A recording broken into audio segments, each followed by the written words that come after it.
What the fuck are you doing? I'm trying to see if this can be like a Warframe loading screen, whereas, with the lasat you go up and down, if I do one thing, that you both do the same thing. Am I that sad fucker that just doesn't move their lasat? Oh, I feel sorry for them. Yes. I was too confused. I didn't know what the hell I thought you were trying to, like, I don't know, have an aneurysm or something. Usually my lasat just goes. Very sad. Very sad. Farts. Both of you be soulless. This is very sad. When you're doing this, everyone has to do this to get 4 lasats in unison. You're gonna fucking introduce the episode or what? No. It's your introduction. Hello, everyone, and welcome to 10 o'clock. Loz hasn't only completely forgotten that it's his job when Xeno does the quotes and was just waiting for Xeno to start the whole time. But that's not what we're doing. Instead, we're doing the exclamation mark in chat! And I started my clock when that appeared, so I knew the episode recording is beginning, and I wondered what you were waiting for. But we're going to do episode 329 now. So, we are here with Loz, MDRLOz, as always. We have Xeno Gellion, and as our special guest this week, we have Dovahro. No, pronounce it right. Dovahro. No, pronounce it right. Dovahro. No, Loz, pronounce it right. Dovahro. It's Joshua Minnick, pronounced with a K. I'm waiting. Mimic. Huh? That doesn't say mimic. No, Minnick.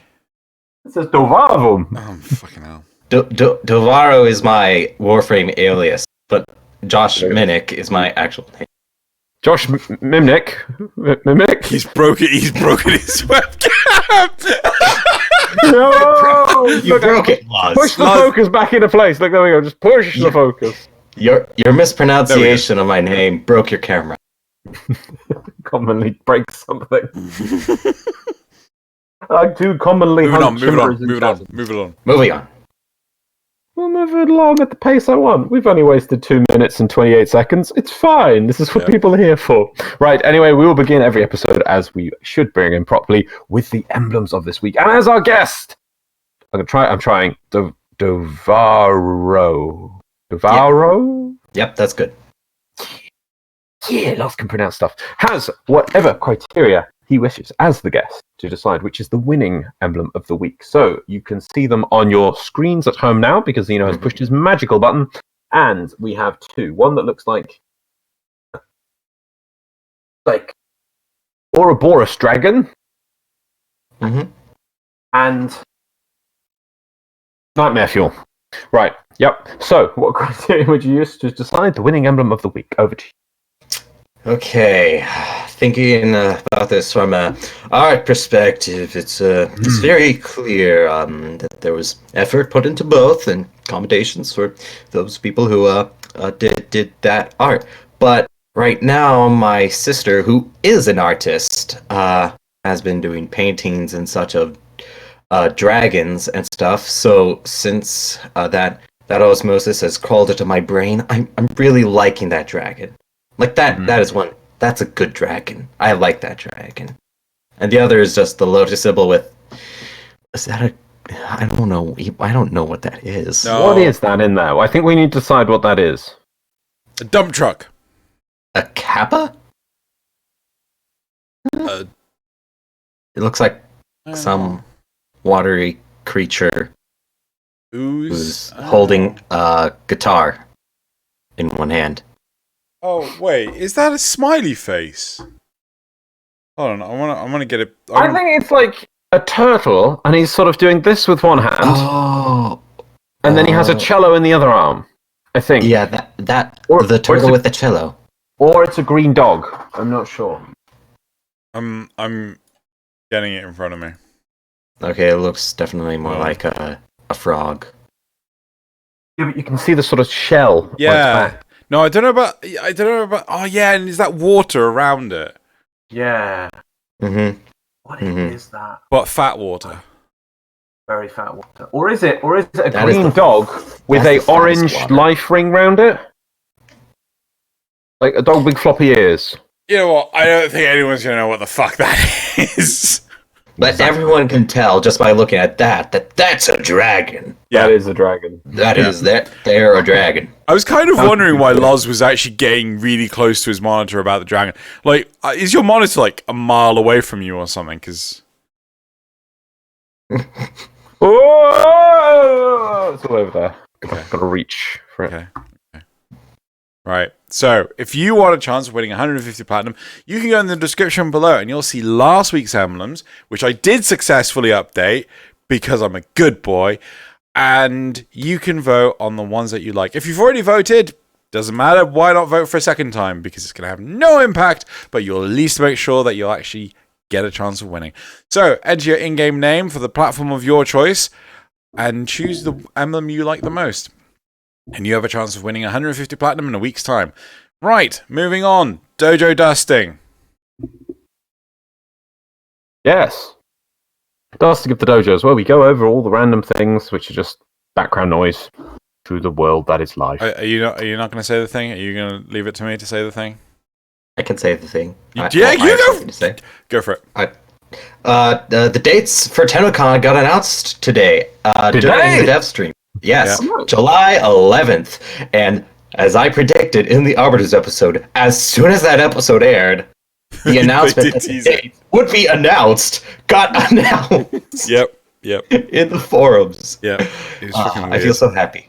Yeah. What did you do in Arbiters? I predicted the future. So the episode was themed on speculation of TennoCon 2020, like where the hell is it, the announcement been and things like that. And Joshua here lovingly said during his after this episode, they're clearly going to make an announcement on the release date on the event date for TennoCon, and sure enough, they fucking did. And it was just like this, literally, genuinely, literally, episode announcement, and it was like, what the fuck just happened? Wow. Yeah. Completely unplanned. I had nothing to do with it. I swear. This is where he closes his window where he's hacked DE. He's like, I do not know anything completely unknown. Just close that. So yes, Loz and I shall be at TennoCon. We are currently in the process of arranging our travels. And I will plan on going. I don't think I have going. I have some things probably that's going to happen in June, but July should be available, so I should be able to go. And since I live in Indiana, I'm just gonna hop a bus and then ride all the way up. You may want to ask for advice on that, because I've known a few people that have done that and they seriously regretted doing it. Yeah, I seriously need help.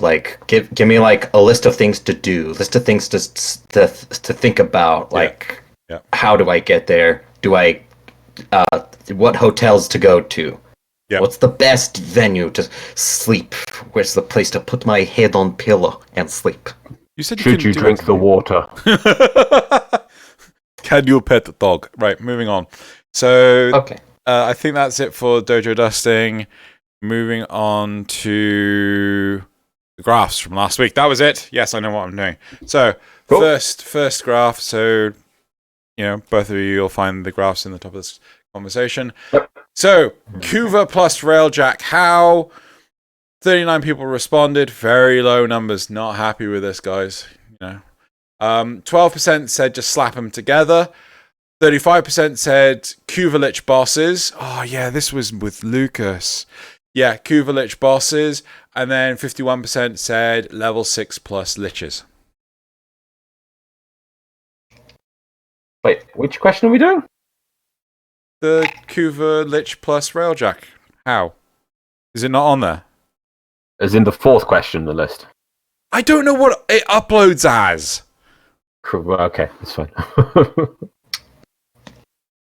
I was thinking of the first question going, looking at it wait, these make numbers, this makes sense. I'm with you now, okay. Yeah, okay. So, Dovahro, what did you vote? Did you vote? I forget exactly what I voted, but I think I just put it at Kuva Lich bosses, but I kind of want them to be at level 6 and above, and I probably came up with some way to combine them. I may have commented it in the video, but I You did. What did he comment? What did I say? What did I say? I don't know. Well, you said many things, and you were like, I'm thinking a lot about this. I'm just going to leave this here and then have you guys discuss it next time. That's what I can see from And it. here I am. It's Right. next time, and I'm here. Where is it? Oh, yes. I agree with Drew and DeLucas. We should have our personal liches get on big old Kuva Galleon if they get to level 6. Make the boss fight a little more intense than your regular fight with them. Add something like we did at TennoCon last year. Oh, wow, you mean actually give us what we had at TennoCon last year. Yeah, give us what maybe- TennoCon showed us last year, please. So give a connection to the ship they're using. Involve a different type of thrall, maybe, to kill several of them to disable the ship's buff to the Lich. Keep the Lich going down from regular star chart. Make Lich recognizes in more danger ever. Retreats to the Kuva Galleon and not spawn regular thralls on nodes they control. Maybe reaching level 6 will keep their planets under their control. It spreads slowly from 1 to 2 nodes a day. Maybe increasing as you kill thralls. Boss fights can have repeatability and uniqueness by having the Galleon more locations, as well as having other liches to get to that level. Since we fight bosses, boss battles enough, it wouldn't be out of the question to repeat this one. I have plenty of ideas, but I have no knowledge or wisdom into the feasibility of any of it. Let me bounce this off your lovely brains and see where it goes. Well, seeing as we have your brains, Yeah. Yeah, I just like the idea of both. Both is good. Yeah, both good. Loz? Both good. Boss. Need. Well, there was actually a couple of comments on this one from other people as well. And the one, I was wanting to go for it. Frosthawk2815, topic suggestion, next level liches. One of the best parts of the Shadow of Mordor was the hierarchical structure of the orcs. I would like to see a mega lich boss lich. Having the whole system of Shadow War seems too large, so to simplify, each mega lich has 1 to 4 horseman liches that are regular liches. So you'd have like super lich, lich above a lich. You fight one lich, we fight several liches, then unlock a lich that's controlling those liches, kind of thing. That's how it was the point of the Shadow War system, and I think that's closer to what we were actually promised with the Kingpin system. Because what we've got, I started thinking about that the other day. I was like, what we've got is a really boiled down, simple. There's a bad dude, and you killed the bad dude, and he gives you a gun because that's the reward for everything, isn't it? You get a gun. I agree with this. I do feel that they need to nail down how both DE and the community are happy with liches, because obviously when they first came out, the community wasn't. And as soon as they've nailed that down, I think they can look to expand the verticality of the hierarchy. I do actually really like that as a proposed method of improving it. But I think they really need to make sure everyone's happy and still playing it first. Yeah, maybe the king, maybe the what's it? The horsemen liches, the 4 horsemen, maybe they're not exactly like your standard Kuva liches. Like they can be killed maybe slightly faster, or But just don't make it too hard, but don't make it too easy. That's the struggle with it, honestly. And to go off your point about the ship and the thralls and the connection to the ship, you get this in a lot of other video games, like World of Warcraft does it a lot for harder boss fights, is that you can fight the boss without killing. There's things you can kill, additional mobs that you can kill to reduce the strength of the boss, or you can fight the boss and not kill the additional things, and thus it'll increase the reward, but it'll increase the challenge. So you can do that again with the 4 horsemen, that maybe when you can either kill them or you can spare them, and if you spare them, it makes the end boss harder. But once you defeat all 4, you can fight a harder end boss. The options. Options are what we want in challenge and depth and variety. What did we get? Kill it and get a gun. Yeah. Yay. Next question. Next graph. All right. Next graph. Based on a question. Right. What? No, I feel this has gone in the. I think maybe they have gone in the wrong order. Proto birds versus velociraptors. 35 people responded. 48% said proto birds. 51% said velociraptors. Is it so wrong? No, is it so bad that after we record 10 o'clock, I literally just do a memory dump and I just never remember a single thing? Can you explain what this is about again? I have no idea, man. And I think it's my fault, and I can't remember. It is your fault. I thought I'm making a cut out of this. That episode just needs to be condensed down to the best parts of it, like the parts where you're just laughing your bellies off. So, I think it had to. So what you're saying is Xeno needs to do a highlight reel of last week's episode. I'm not doing that. I ain't doing that, man. You gotta be crazy, man. Someone should do it. But yeah, I think volunteering. No. I don't have the time. I barely have time to do anything. Yeah. But yeah, I voted Velociraptors just because Velociraptors. Protobirds, man. Gotta be a No one protobirds. no one calls anything protobirds. Please tell me there was a response on this. No. I completely forgot about this, and now I'm seeing this. I'm like, what was this about? So, okay, we're moving on to the next question. Right, next one. What do you think would make Archwing better? 34 people responded to this. 20% said reactive cameras to abilities. So like when you use an ability, the camera comes out and it gives you a grander sense of what the ability is doing. And then radar rings, which is from Zone of the Enders, obviously. So 20% said reactive camera, 79% said radar rings. Radar rings would seriously make Archwing better. Yeah, I mean, I remember when they said about I don't know if I remember saying this last week. At one point, they were talking about giving us a 3D map for Archwing, and the response was that they were still working on the math for it. That was the problem. Now, I've known games with 3D maps for years. You know, Space Sims use 3D maps for a lot of games. I know that my brother used to play a lot of Wing Commander, and that had some 3D map options in some of the later ones. So it's not like these are unheard of to have this like a rotating 3D map to let you know where you are in relation to the enemies. That seems impossible to them. If they can't give us that, radar rings I think would be pretty cool. And I'm not sure how would you implement them, because just to point, if anyone doesn't know for Zone of the Enders, there was 2 states you were basically in. You could either just fly around the map in your giant mech, or when you got near enemies, you engaged them. So while they would then aggro onto you and start fighting you, while you're in that just free roaming around, not aggroed on anything, you would have these rings around you, which could go, just imagine a ring. You'd have them in combat. Around. No, they wouldn't. They just biff combat. I'm pretty sure they were there in combat, but no, because it indicated enemy groups for you to engage with is what the rings were doing, and then when you got to one, it would hide the rings. I'm pretty sure I'm pretty sure it would also indicate enemies that were close to you that were off camera. I think maybe if you were in combat with the group and another enemy group was coming closer, one ring might appear, but you would, because sometimes you'd have like 3 rings, and I know you could fight enemies without having these 3 rings following around all the time. I'm pretty sure they disappeared. I watched some gameplay footage. I'm pretty sure. But I was just thinking, how could that be implemented in Warframe? Because you obviously don't want to have these rings. You're trying to fight something and you've got these rings all the time. Maybe if they could put it on a button that you hold down and it would let you know where the enemies are, or you could have it that when something comes into your proximity, it appears and that it blinks for a bit, warning proximity over there. There's ways they could do it, but I really think the radar rings would be good. Could be very useful. But you wouldn't want it for every enemy, would you? Because you'd just be surrounded. Oh god, no! It'd have to be clusters. Or the closest. But yeah, what did you vote for? Dovahro. Dovahro. I'm here to make a deal. I mean, sorry, what? Oh no. I voted. I think I voted reactive camera to abilities, and I think that would be nice, but I think what it needs more is some kind of radar or map system. I would like to see both, but I can also see, just by the count of votes and the percentage of what is needed, more. Yeah, at least within our community. Yeah. And then the last graph, I assume there was no comments on this. No, okay. And then our last graph is how should knockdown resistance be addressed? 40 people responded to this. 17% said QuickTime-esque prompt. 25% said bullet jump immunity. And 57% said leave it as is. That's actually really nice to hear. So, yeah.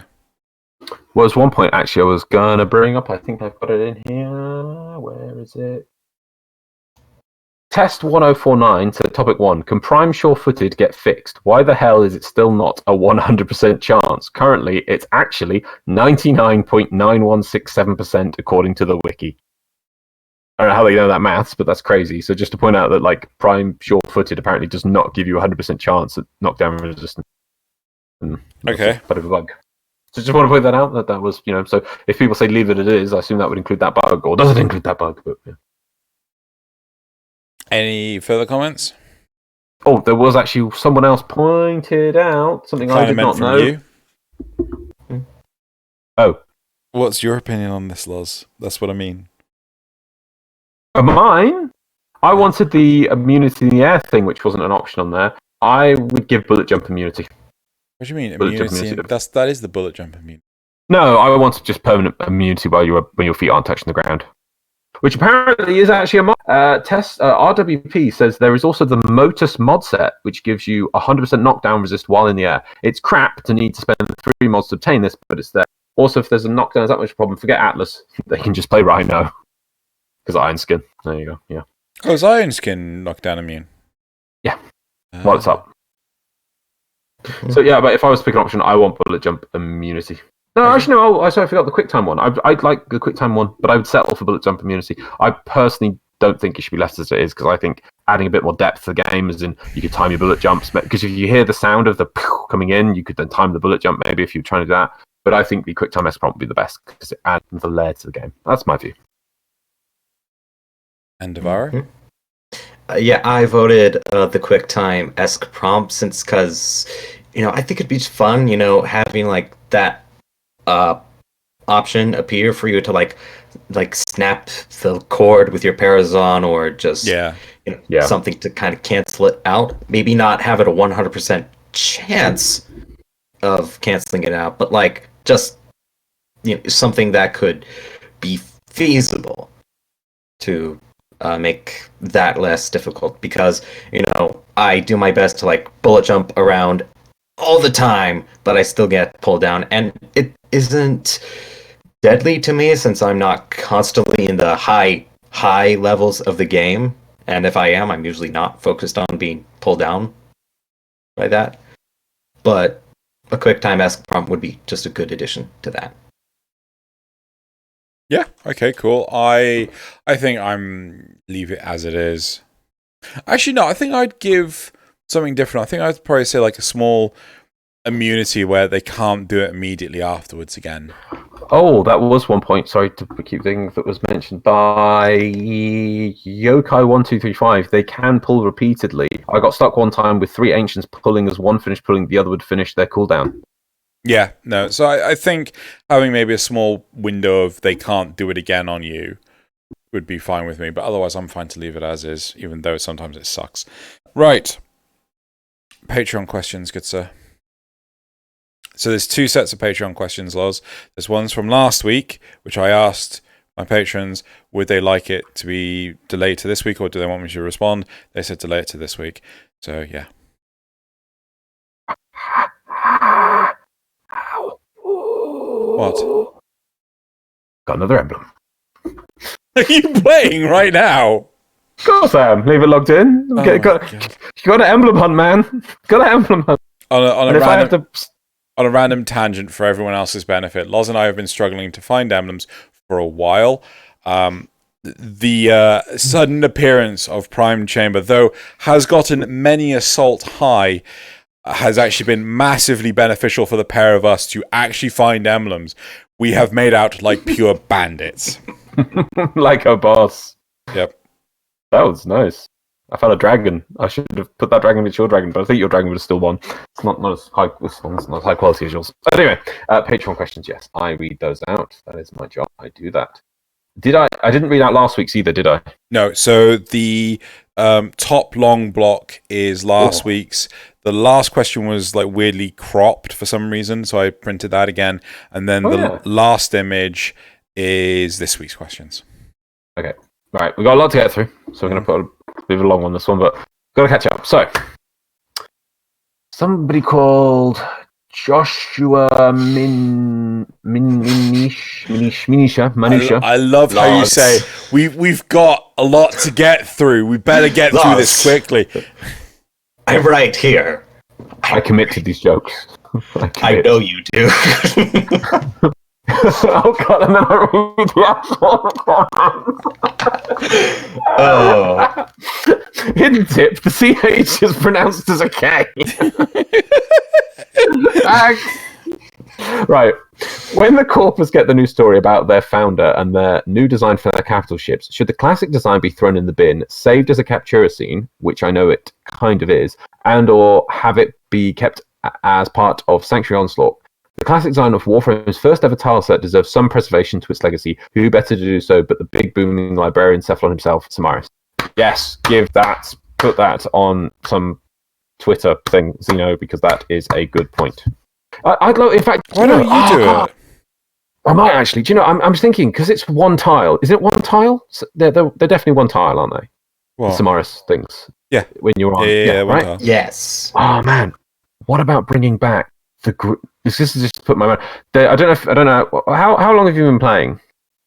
I think I started playing as early as the Second Dream update, but I didn't play it regularly until 2016, 2017. That's fine. You will not be aware of this then. So basically, they once removed 3 tiles from the Grineer Asteroid tile set that were like my favorite tiles. They were very vertical tiles with a lot of verticality. It was one, for instance, one of them was one tile, but it was like a Grineer mining drilling platform lift system.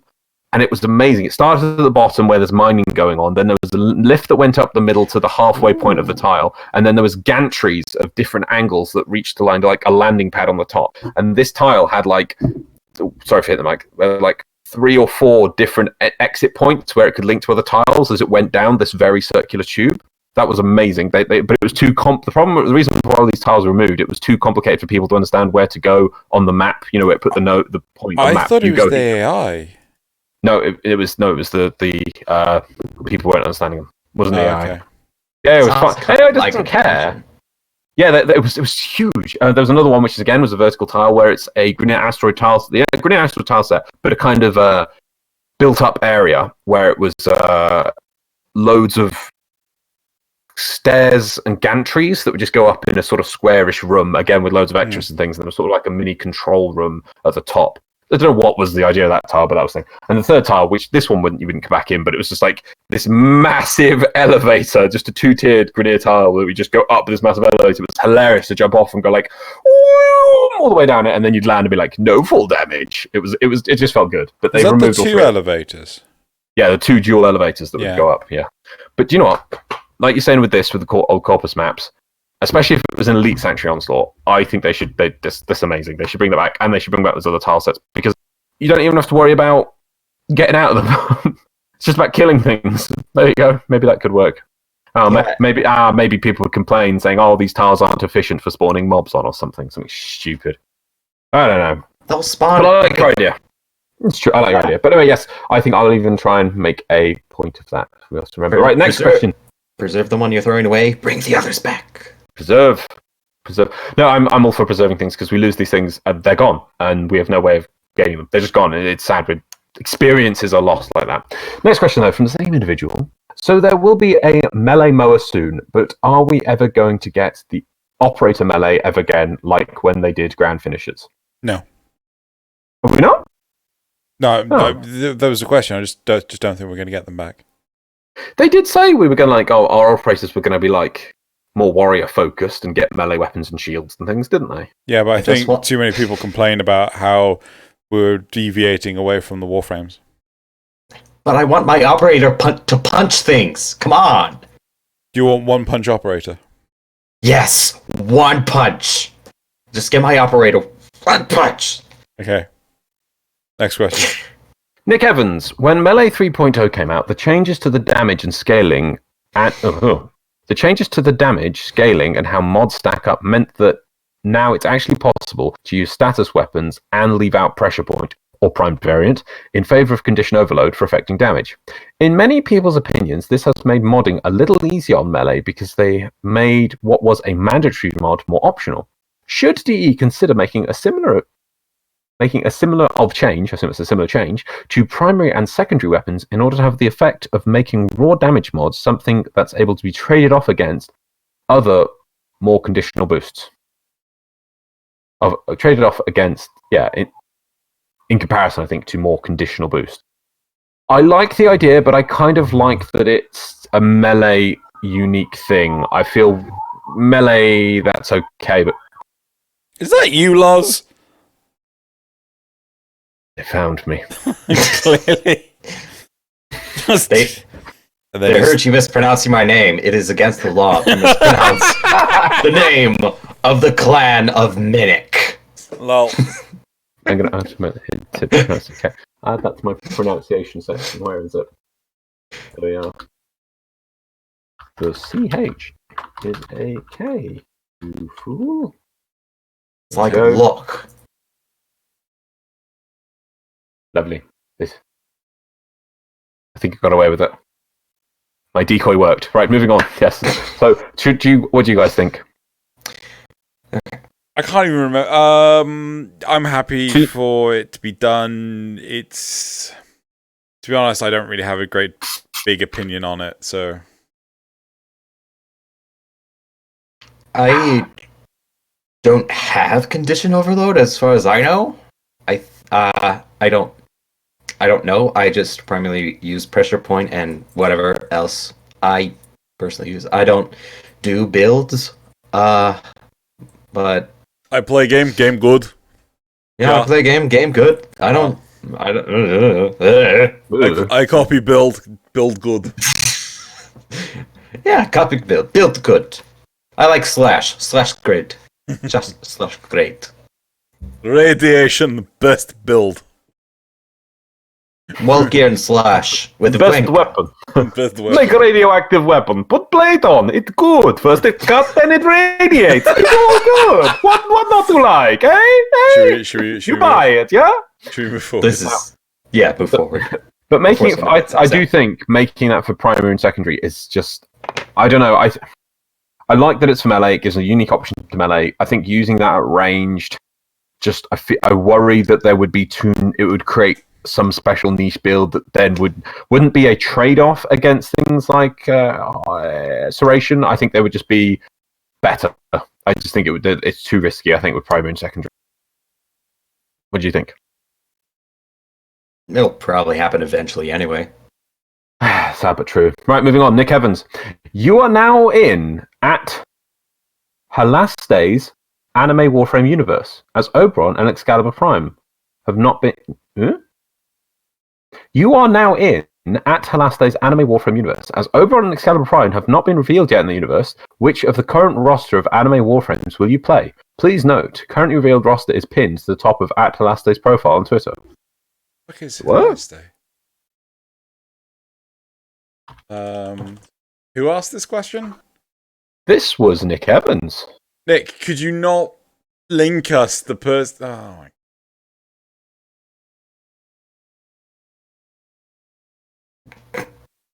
I think it's Zixfer. Oh yeah. Yeah. Okay. So this is the current roster. Nova's there. I'm good with Nova. Oh wait, the Stalker's there. Just gender bender Stalker. You're not Stalker. What? Another one in the middle. You're looking at the same image I'm looking at. Oh, which of the current roster of anime films will you play? Oh, I see. You're saying which of the ones would you play from this list? I've got you now. Right. Yeah. I don't have the list. I shall give you the image. It is this lovely. It's not a list. It's an image. It's like, there we go. That is apparently a roster of characters for an anime. Ooh. Okay, Lotus is there. I mean, So is Operator. either Naja or Nova. I'd have to be Rhino. Why? Because he has a beard? No, because it's Rhino. Rhino was like one of my first played frames. Like, I played him so much. It's because you Like, I farmed for Rhino, so I was. Yeah. I still have my Back when it Rhino. was hard. Yeah, I soloed it, and that means nothing today. It means nothing that, oh look, I solo this farmed Rhino for Rhino. Back in the day, I'm not telling that story again though, but yeah, right. I gotta go Rhino. Gonna go with Nova. I mean, I know Rhino, Ninja, but I mean, out of that list, Rhino's just... What about Dovahro here? Okay, that or Avara. Which Avara? Normal Avara. Not Prime. not Prime. Yeah. And I like Primes, but Nomorovar is just... Well, I've kind of created a sort of story. Well, I've like added to the story that already exists in Warframe, and my operator, and I've actually given her a proper name. And I decided that her Warframe is Valkyr. Yep. So Valkyr all the way. Cool. Next question. So I just want to make a correction. Well, actually, I just sorry, something here. In theory, I think I said that that's the only male frame on there. But then again, actually, I'm wrong. But then, obviously, you got. There's a gender bender. Well, no, it isn't. It's a trap. It's not. What? Sorry. Neja is. It No, looks like Frost, a girl. Frost is on there, and Iros is on there. Ash is on there. I didn't know it's Frost. Oh. Yeah. Okay, but is that but is Frost that just Prime? Is this anime talking here? Is that just a very effeminate-looking man? You have to be. No, they got ditties, Loz. They got big ditties. Look at fucking Ash. This is why I don't look at the chest. Look at Ash. They got giant. ashamed. I don't know at the chest. Oh my! I'm afraid that bust is a little too. Like genuinely, It's too much. It's too Rhino much. is the only dude in that, right? Actually, I could be wrong. That could be a very effeminate-looking Neja, but going on the theme that all the other ones are the ladies, I'm gonna assume that Rhino is the only dude there. But yeah, Okay. Is that a Nyros? I can't top tell right, from the top angle. right Am I is not? an Iros. I know, but I'm just the chest is what I mean. I can't really tell from Yes, that's the lady. the Ash one though. I thought that was clever because, to be honest, there was the female Ash. Was it Ember? I'm thinking of No, the male Ember. No, you're thinking of the male Ember, which was Okay, Blaze. Right. Yeah. Right. Well, anyway, let's move on because that's just enough of a side distraction. What am I supposed to be looking at? Is on. I've lost them now. There they are. No. There they are. Right.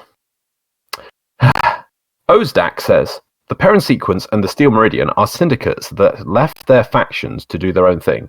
How would you make a syndicate that has splintered off the infestation, and what would their goal?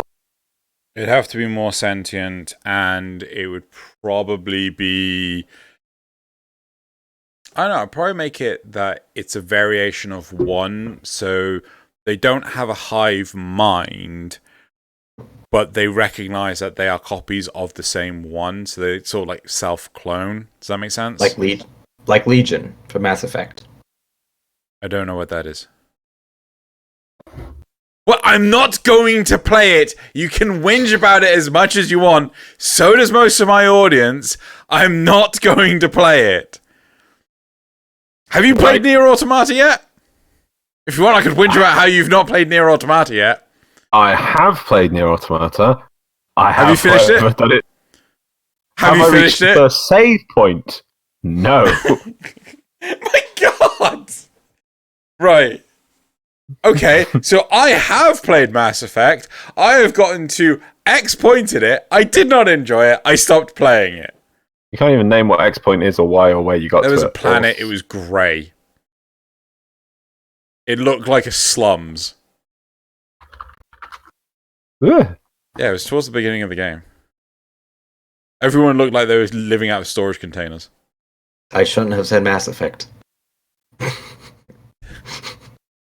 Also, just to point out, as I've just checked it, the character they're referring to isn't even in Mass Effect 1, so that wouldn't have helped, So no, you didn't play the right game. Moving on.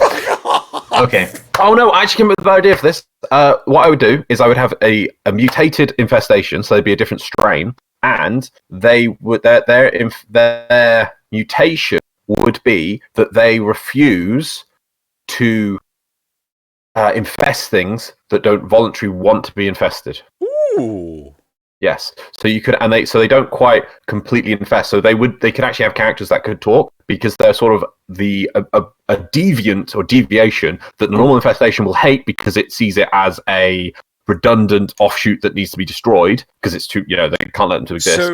So they need to be survived, and they only infest what volunteers who want to be infested. So assumingly, the things that the creatures that would, or the people that would volunteer are like the horribly ill and things like that.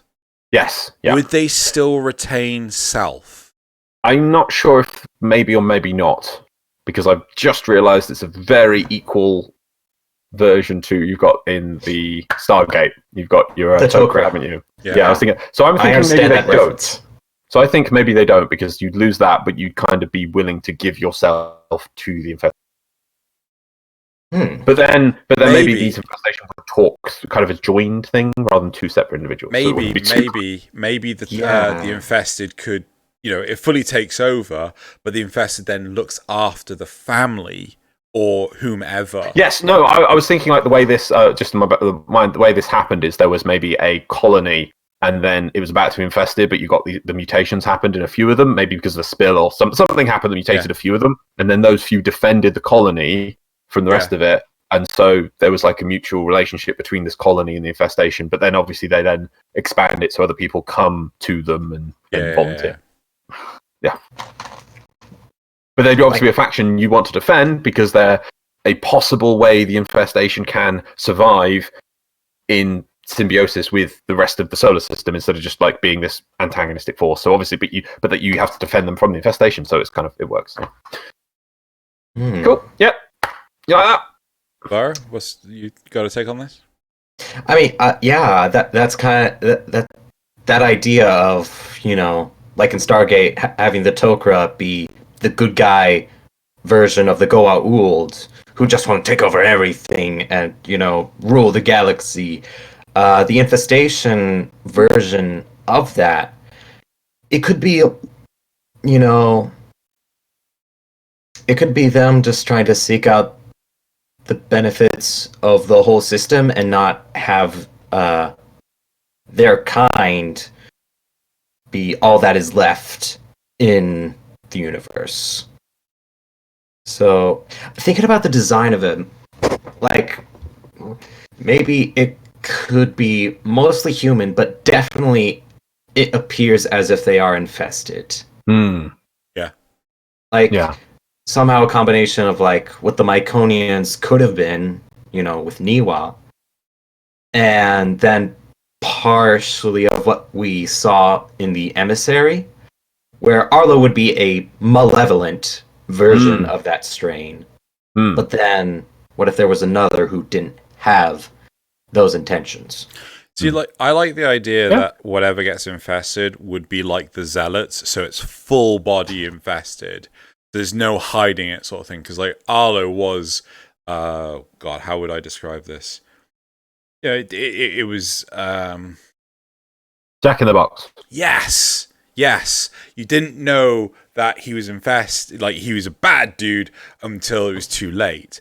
But at least with the Zealots, they're bad dudes off the. So the idea of what Loz has proposed, I would spin on it that they are infested because they're full blown infested, but they look to help the ones that are left behind. Sounds cool. Go. Okay, maybe. So if they looked like the Zealots, if they had that kind of style armor, but just like a different coloration, maybe something a little lighter, to differentiate them from the dark Zealots of Arlo.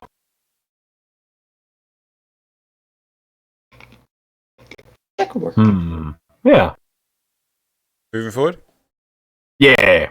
Next one, Cerebral asks, Reliquary drive was put in the railjack to power the ship or to power the lore?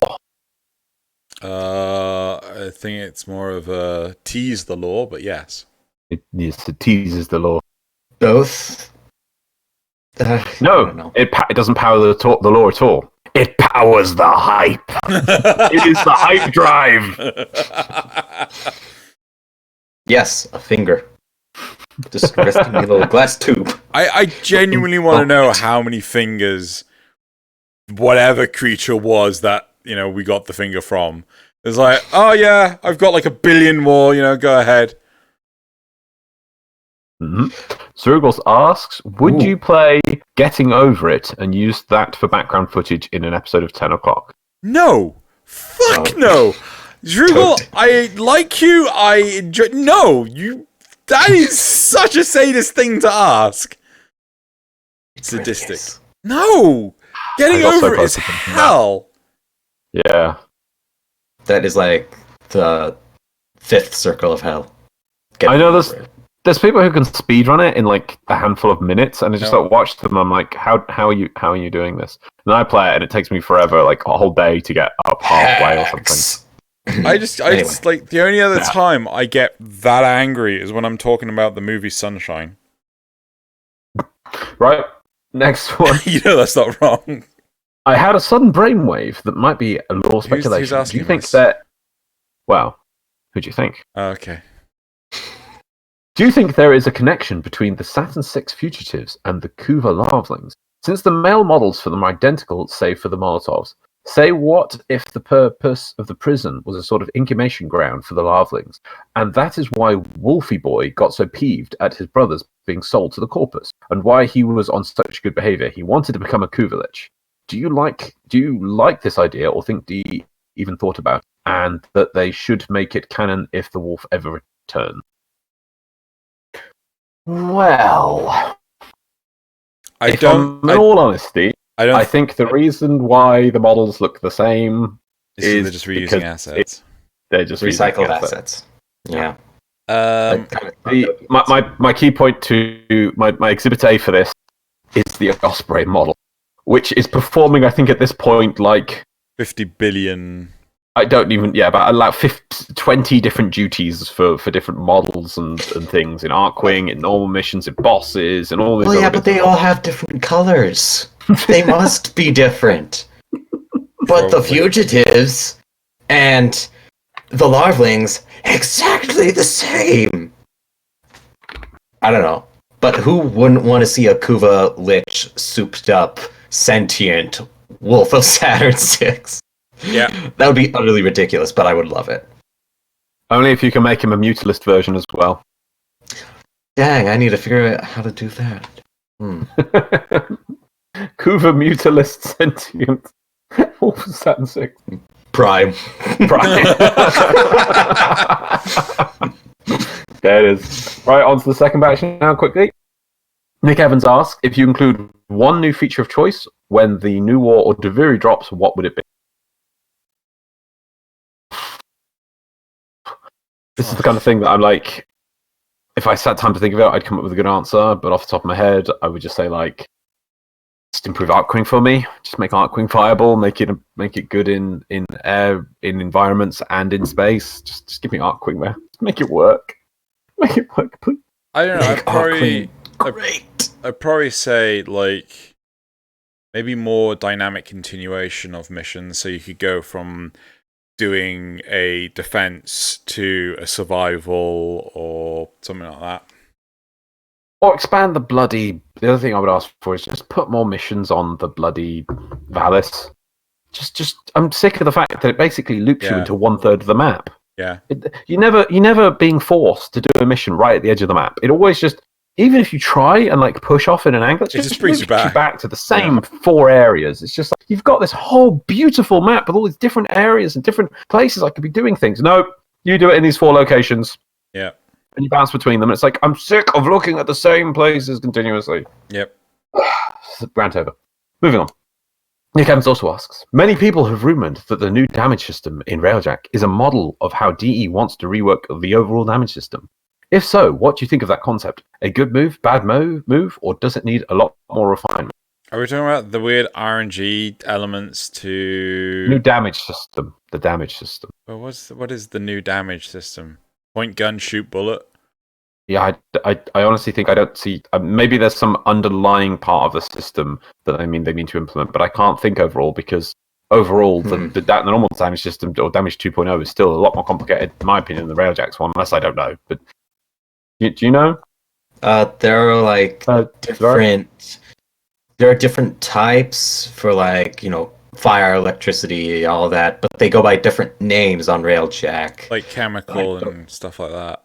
Yeah, but I don't know how that could be turned into a new damage system for like melee and primary and secondaries. I don't know. I think regardless, even though I don't know what the system is, I can't see DE doing it. It's just like they want to move forward, they don't want to move backwards. I think they'd rather keep the gunplay combat the same and then define the railjack combat as something different. Yeah. Okay, this next question, I'm not sure if I've missed a massive information dump or somewhere is explained and I don't know, so I'm just going to read it out and then maybe you can explain it to me. Douglas, considering DE Jeff said operator outfits won't carry over and can't be bought again, do you think the grown-up Tenno will stay in the Dovahro paradox? Operators will remain young afterward. What's this Jeff saying about? I don't remember. Can't be bought again? I don't remember Jeff saying this. I don't remember him saying it. I mean, I didn't know they'd explained or even hinted at anything with Dovahro paradox information at this point. Have they? Have I missed this? I probably missed this. Probably on Twitter or something. No, Jeff doesn't use Twitter. Oh. They made a fake account for him, which was hilarious. I don't know where this is coming from. Zrugal, if you could elaborate further, give us links and stuff, and we can answer this another time. Indeed. Zrugal finally asks, how funny was the voice distortion they did to you in the Arbiter Review mental abuse episode? So, halfway through the episode, I had to receive something, or I don't know what, and while I was away, they told Joey to pitch shift me up. So for the last half of the episode, I'm like higher in pitch, and I didn't. Wait, so with you recording, you went away, and then on the audio track it says, "Hey Joey, change the pitch." Yeah. So you didn't know till after the recording. No, I didn't know until after the render. The render, right? Okay, it's the render. Okay. Yeah, it was done in post. Good work, Joey. It was glorious. I loved it. Now my face is really pink, even though the lighting's fine. It's fine. You're good.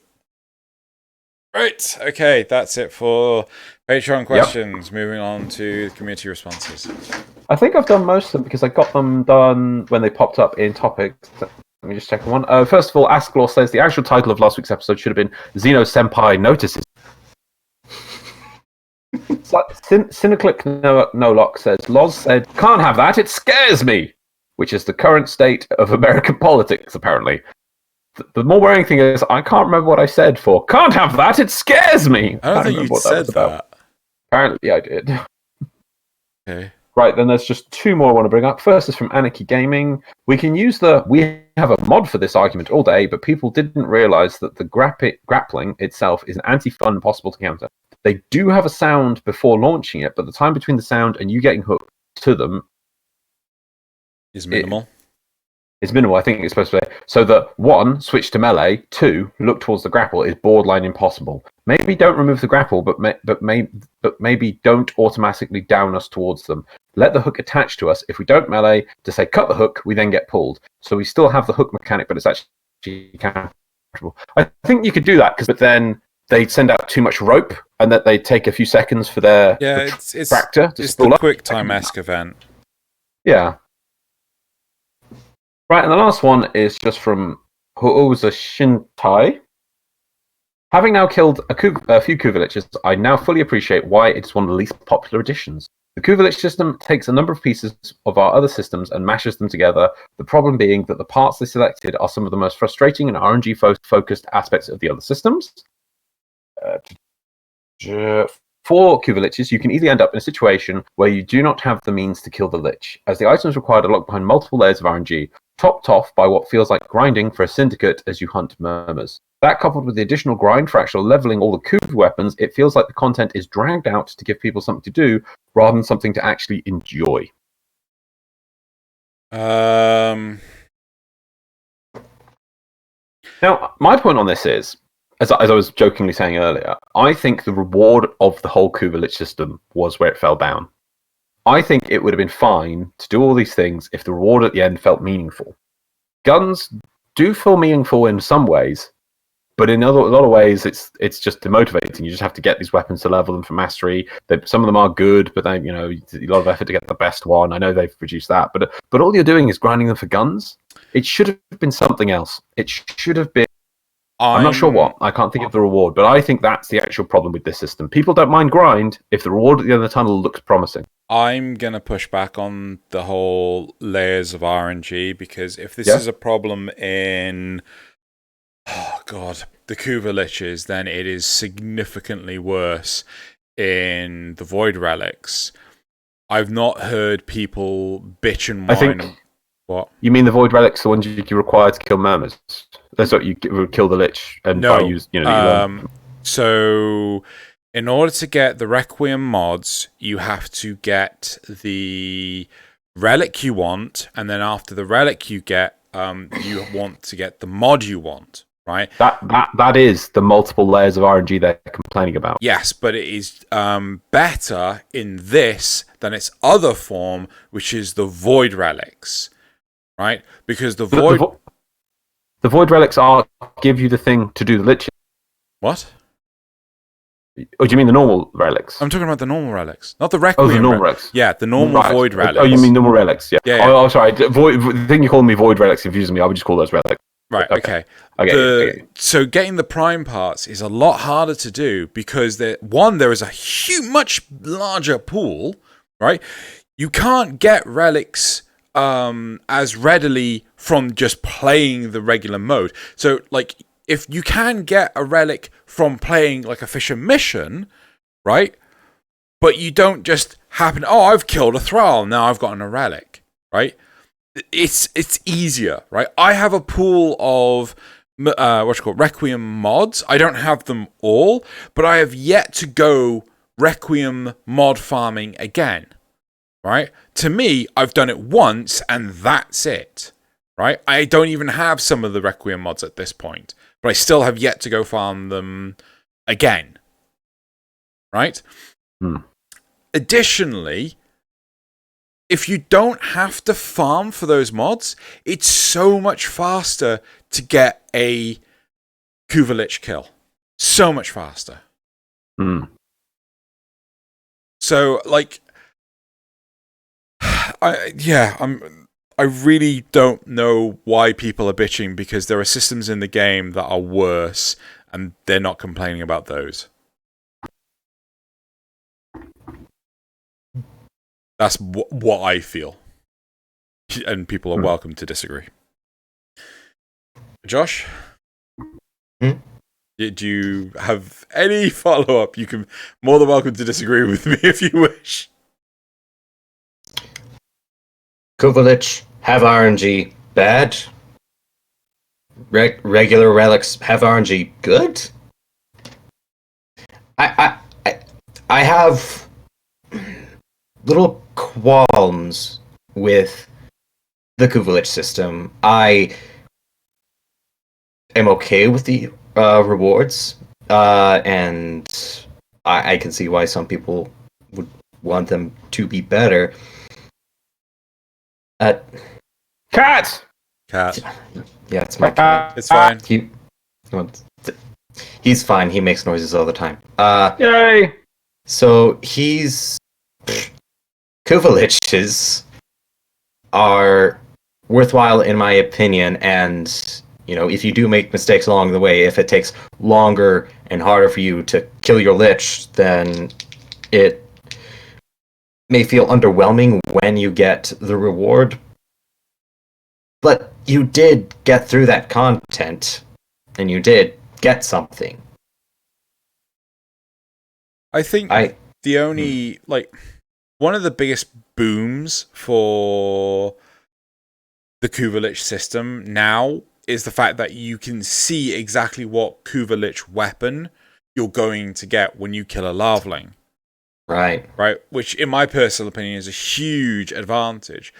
I think part of the problem that a lot of people have that no one is truly willing to voice is the fact that they have to farm the liches for a while in order to make their weapons the best possible version of the weapon.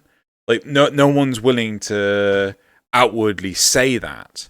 They'd rather just say, "Oh, RNG bad." Hmm. Does that make sense? Hmm. Yeah. Okay, shall we move on? Yeah, I think that's the last comments. Let's go on to topics for this week. Okay, so our topics for this week is... We're at topics now. Yes, Yeah. only It's a long just time ago, yeah. now. But, yeah. Well, there's a That's lot. why we have to catch up. So, yeah. Right, topic 1, create converted Lich ships. Topic 2, Nightwave series series 2 lasted 99 days. Intermission 2 has been going on for 113 days now. Oh god, it's still going. Yep, it's still going. And then topic 3 is highlights of Devstream 138. Yeah, we're not going to talk about the whole thing because we'll be there for. You know, I would have been happy if they swatched. No, we get to the intermission thing later. Yeah. Okay.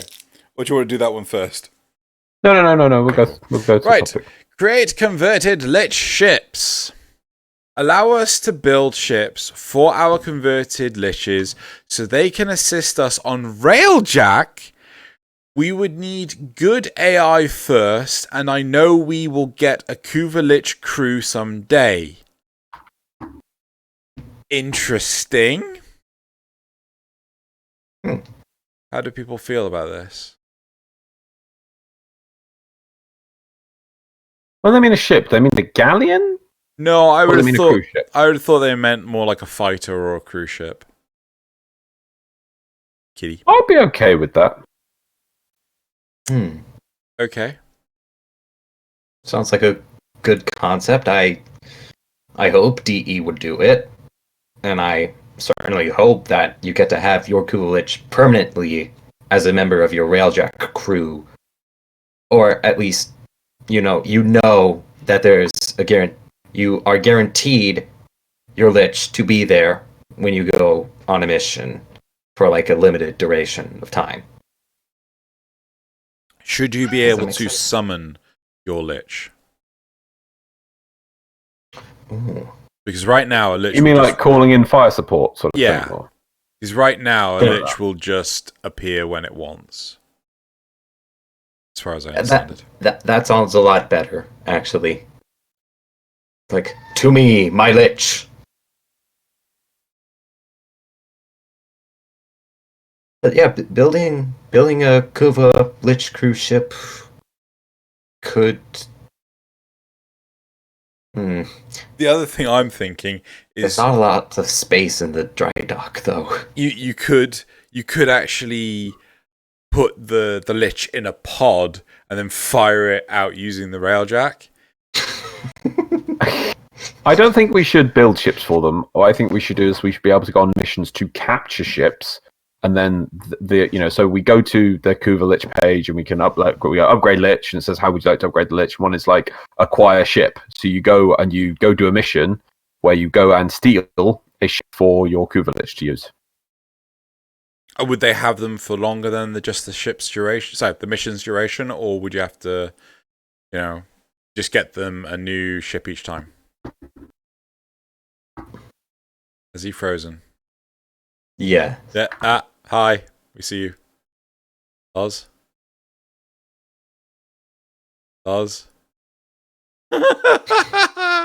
You look so serious. I think he might be swapping to his phone's data. This may take a moment. What about you? What would you say, Dovahro? I think, like, the Lich could be able to keep the ship for longer than one mission, and, like, come along with you as you're in Railjack missions. Although, maybe the ship... Yeah. By the way, I think on this connection, what might happen is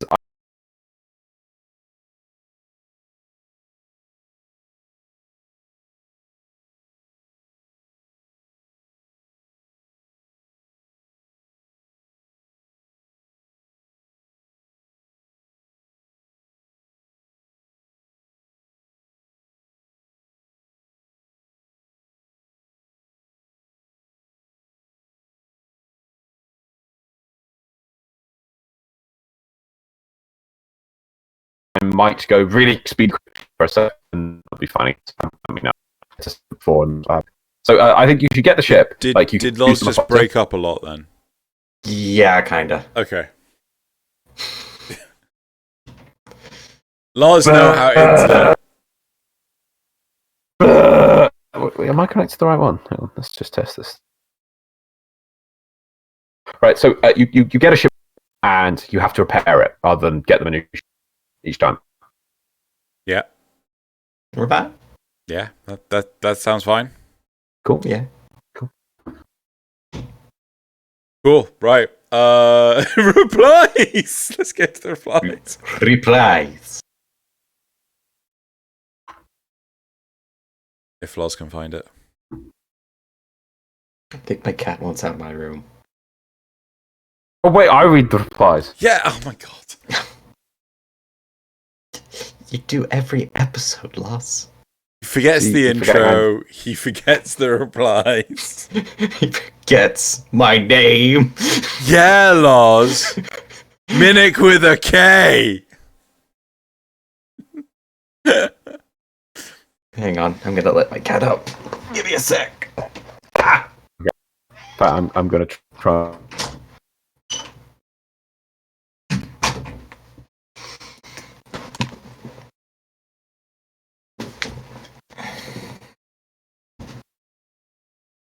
I don't know what Loz is. Right.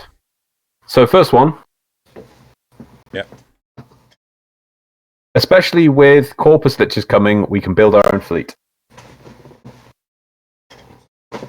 Okay. I still want Corpus Liches to be proxy only, but I doubt they'll do that. Anyway, moving on. Next one. No, I'm not building any more ships. Building my own railjet nearly broke me mentally. If he wants a ship, he can earn the money for himself. Wow. Yeah, that's why I think it'd be better if we stole a ship and then we just have to repair it just to bar it, like you do with, or you can just leave it and repair itself naturally, like extractors. Next one, it'd be nice if they were stronger than they are in regular missions. They can barely kill a regular enemy when they spawn in missions. They're just tanky and give a bit of CC depending on abilities. Yeah, there. And the last one is, let's see how the command intrinsic plays out. Okay. Let's ask a card. How do you want to handle Kuva Liches? Sure.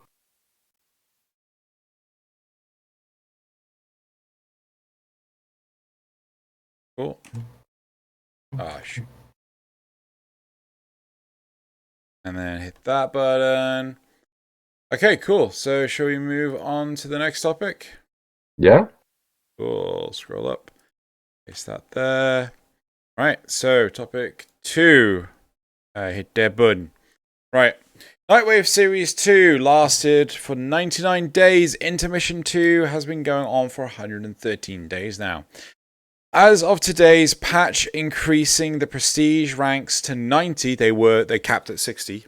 It appears we won't receive the new series until at least another month from now. If we have to wait for this long for the new series to come out, the series themselves should last for a longer amount of time. What? Well, this person is saying, what are you wanting? The cap's at 90? No, it now caps at 90. It used to cap at 60. Capped at 60? Yeah. Honestly, they should just give us a whole. It should just go to. We should just move on to. Just reset the bloody thing. Sorry, you broke up. Sorry, it should move on to. Give us intermission 3. Just do a new intermission season. Yeah. The whole point of Nightwave is to give you something to do.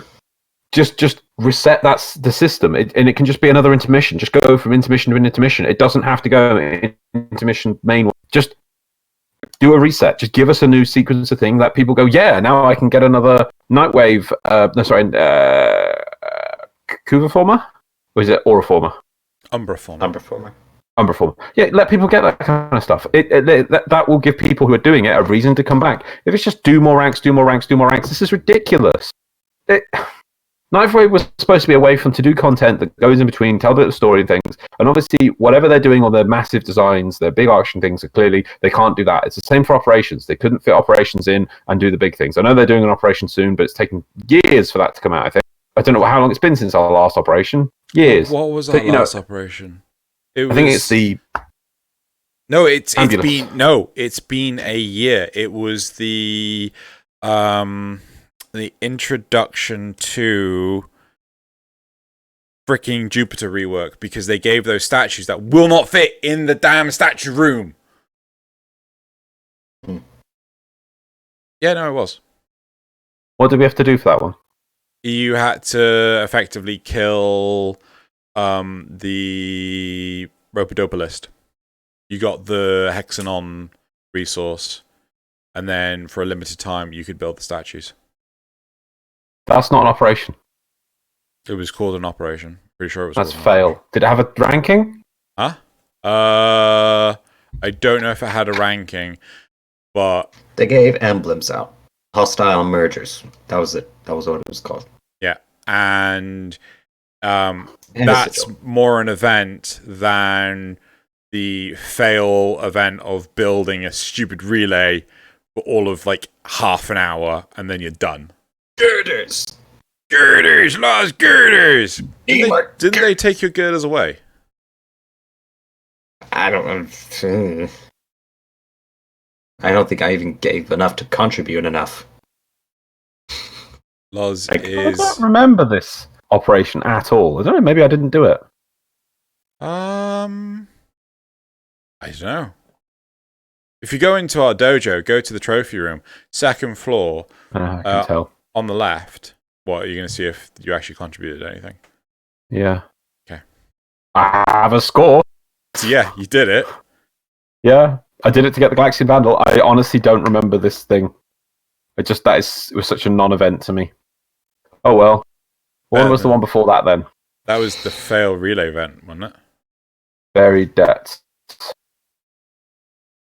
When was that one? Thermia. That didn't have a statue.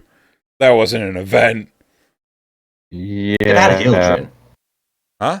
Yeah, it did have It brought Hildren. Yeah. Kind of a statue. If we actually got an event statue for Buried Debt, which was actually Hildren, I'd have been happy. Yeah, Buried Debts. How dare they call that an operation, seeing as it didn't have a thing? The Pyrus project was rebuilding the relay, but that's not listed as an operation. It's just called the Pyrus project. No, that was an operation to begin with.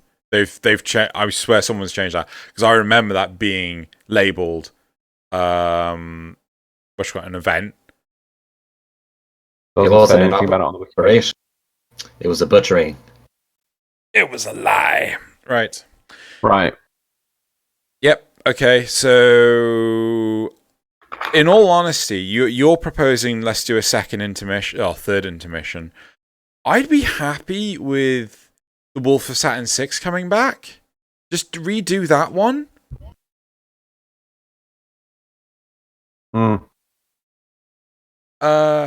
Well, no, but the problem is this Nightwave intermission's reward at the end is the Wolf Armor. Fair point. So what you want to do is just do another operation to reset, because it's longer than the second Nightwave was at this point. Yeah. Just give us what would be, the next intermission with the rewards from Nightwave Season 2. Yeah. Out of interest, are you using your phone data? No, I'm not. I'm back onto the thing now. Okay. The phone was, to be honest, there's a football match going on, so they're probably destroying the local radio tower. We can never win. We can never win, Loz. Right, okay, so should we go to the replies? Sure. Bring back alerts. It was honestly a better system. They can easily have integratable rewards to reflect whichever Nightwave story. No. Don't go backward, move forward. Fix it. Can you come up with new way of doing alerts? People just play too much. Seriously, if you max out Nightwave and its prestige ranks, you should take a look at yourself.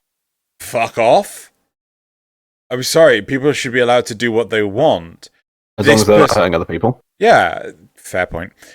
I mean, I would give Mad props to the mad lads who get to prestige level 90 of Nightwave. Yeah, I mean, like, you can't turn around and just shun people for doing what they want. The criticism here is the fact that they're not putting D is not putting the resources into doing Nightwave Season 3, which begs the question of why introduce the Nightwave seasons, right? But you can't just turn around, shit on someone for deciding to actually put the time into it. I do want to reflect on it a bit ourselves here, because I know we sometimes complain at people who, when new content comes out, rush too much into it. So I do want to be a bit of self-reflect devil's advocate here. There is a bit of that. I do get that, but at the same time, this isn't a system you can rush. Right? This isn't because you have to wait. You have to wait a week at least, right? And at most, before you can do the next one. They've introduced the whole catch-up thing in case you decide to take a break. I'm sorry, I feel there is a difference between burning through all the content straight away and continuing to do the content, and persevering, right? Just because you get to level 90 prestige doesn't mean anything ill. I was trying to think of an example. There might be somebody out there who, I know there are disabled people who play Warframe, and maybe the Warframe is just something they love doing every day, and they can't do anything else. And it's like, but I shouldn't have to go to such an example. Should be no reason to complain at someone. If they want to play Warframe to that level, they're not complaining at anyone. They're just enjoying it, and they do all the Nightwaves every week. They love contributing to the game, and they love playing the game. I don't feel that should be shat upon, degraded. Yeah, it's their time. As long as you're not hurting anyone, you should be allowed to do what you want. And if people want to play Warframe, they come again. Yeah, decoy has failed. As long as you're not playing it to a detriment of yourself or other people, then there should be no reason to shame people like this. Like, I really don't agree with what this person's reply is. I don't think that's fair. Next reply is, well, they're still working on Glassmaker. That's probably what. I assume that's the third Nightwave. Yeah, that's the third one. They teased it, not the Devstream just gone, but the one before, 137. Right. Yeah, with a very Darkiplier looking poster. Yep, I noticed.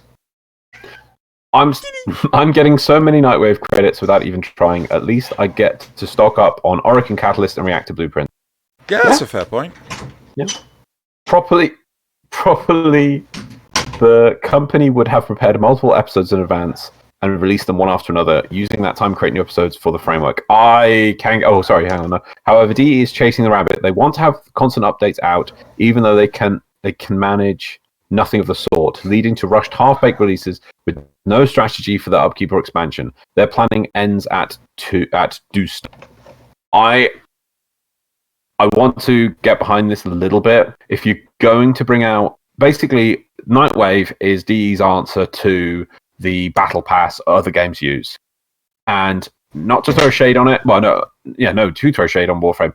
I mean, I do like Destiny 2, but I have seen that their system seems to be very consistent in bringing out new stuff every time. I'm not sure if it's monthly. I'm not sure how their Battle Passy thing works. It brings out stuff, and I think it might be quarterly or every 2 months or 3 months, whatever. But they keep bringing stuff out, and it's got a new thing every time. It's got a new story with it. It's got new content with it, new specific game modes with it. Yes, you have to pay in for it to get everything out of it, but they are consistent in that. And obviously, Warframe is free, but if you want to do a Battle Pass system, you have to commit to it. And I do feel I was really optimistic. Nightwave was brilliant the first one. The intermission was fine with. The second season's fine. This intermission lasting longer than last season is just pathetic. They should come out with I assume the intermission was their way of doing, we haven't got anything planned yet, let's do an intermission.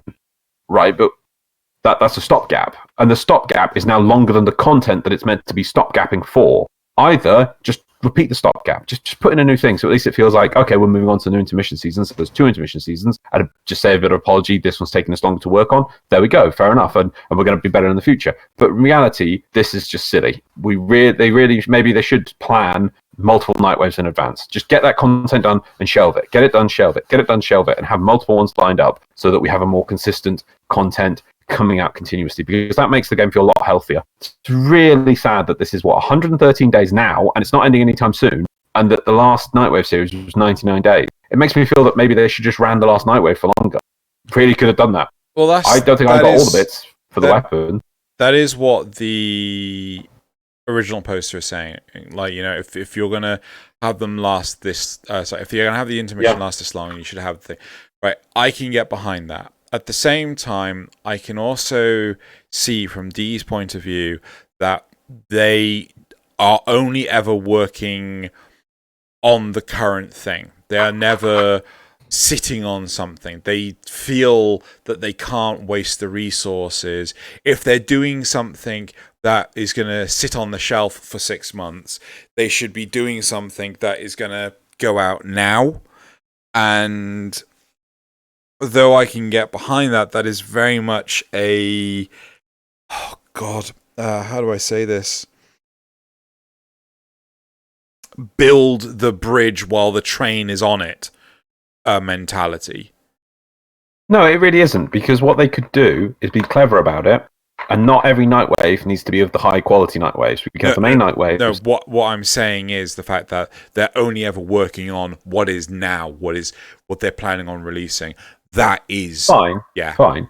But then they could easily do that for the intermissions and just do small, simple ones. Why can't we have an intermission that is 8 weeks long or 6 weeks long that is Grineer themed? And I don't mean to actually put story and everything. It's just that all the objectives for the week are about killing Grineer, doing Grineer missions. Do this with Grineer. Kill this many of this enemy. Kill this many of this energy. Do this boss. Do Saga Struck 6 times.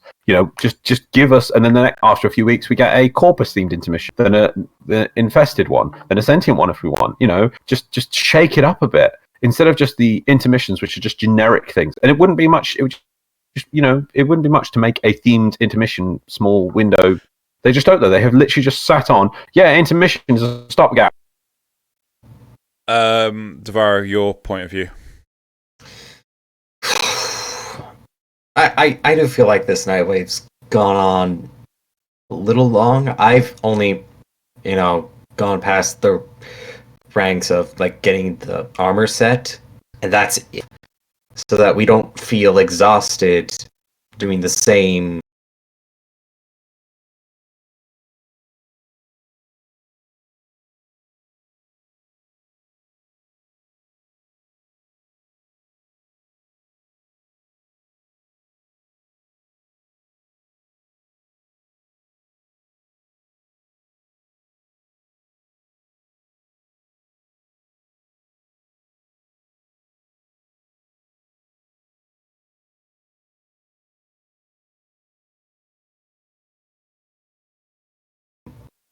Same stuff to do during the Nightwave. Also, just I wouldn't mind if the Glassmaker Nightwave lasted for longer than the previous 2 episodes of Nightwave. I would like a more expansive story, and I would like to see twists and turns in the story and anticipate what's going to happen next. But if you only keep it to 5 dioramas per episode with a story in it, then that's not a whole lot of story. My prediction is mid-March, maybe late March or April, we're going to get an event which is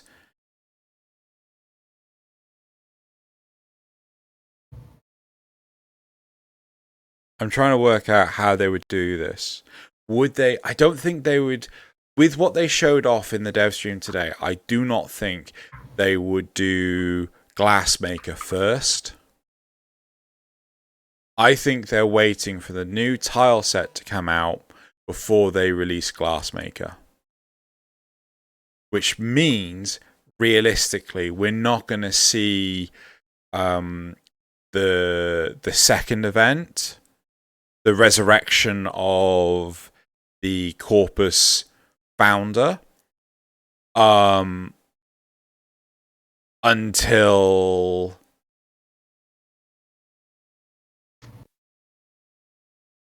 wait, hold on, my brain's just frozen. We're not going to see Glass Maker until after the event for resurrecting the Corpus founder has concluded. So unless they're planning on running one event off the back of the other event, like, I genuinely don't see Glassmaker coming out till probably May.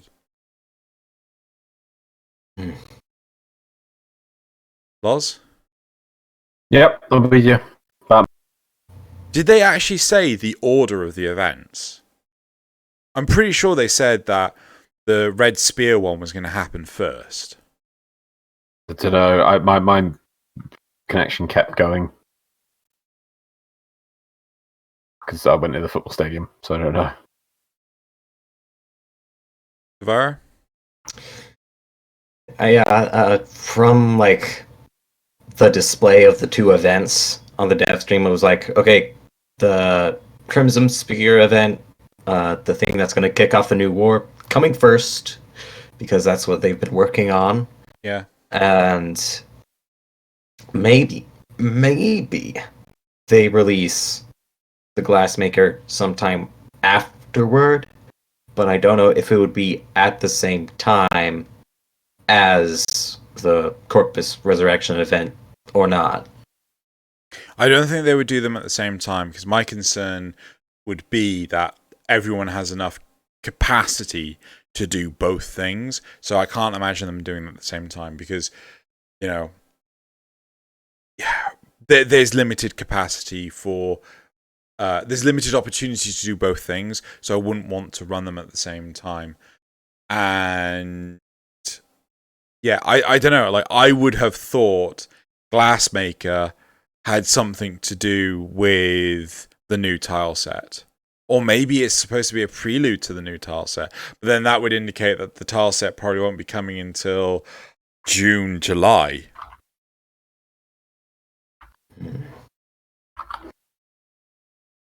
Maybe. I think they'll try and shift something out before TennoCon again. I think we're going to get a rush before TennoCon to get content out.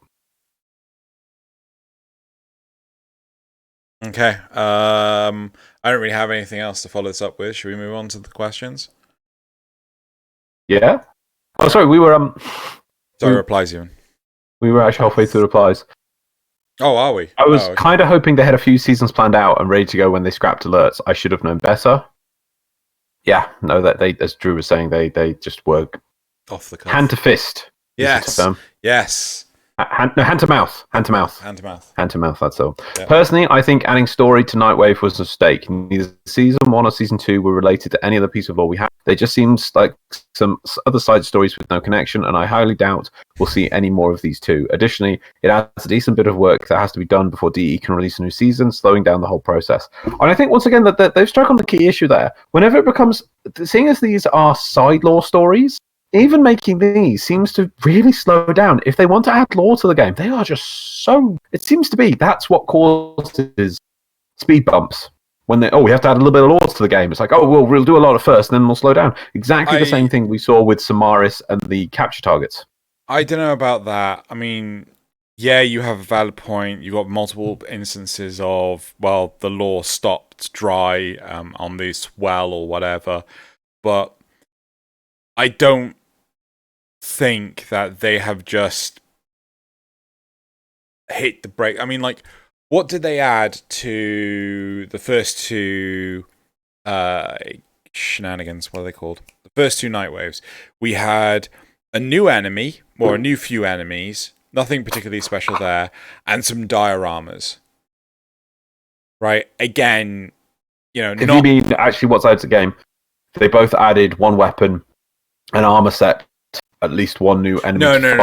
I'm talking about the, like, what would really require development resource. Right, we're talking like animating the enemies. We're talking about building the the interactions with the Armor enemies. sets take a lot to do because they have to, especially Warframe ones, because they have to do it for each Warframe where the bits are going to go. A lot of work. So do you think that requires more effort than doing the dioramas? No, I don't. I'm not sure. I don't want to compete to see which one does the most, but I mean, I'm just pointing out that those are factors. When they add in something like that, it is more work. It is time. In all honesty, like, if Jeff has stated that many times. What? Adding cosmetics to the game is yeah. a painful thing because it takes time to fit them for every Warframe. I don't know if this is me overreacting or something, but I really feel that if they were to take away the lore elements to the Nightwaves, I would just stop doing the Nightwaves. Because the game is starved for lore. What's your ranking on the current? I don't know. I don't give a fuck. I haven't even bothered. Sub 10? No, I think I'm sub 20. Have you actually finished the main list of objectives? No. No, yeah, you're about 20. What about you, Dovahro?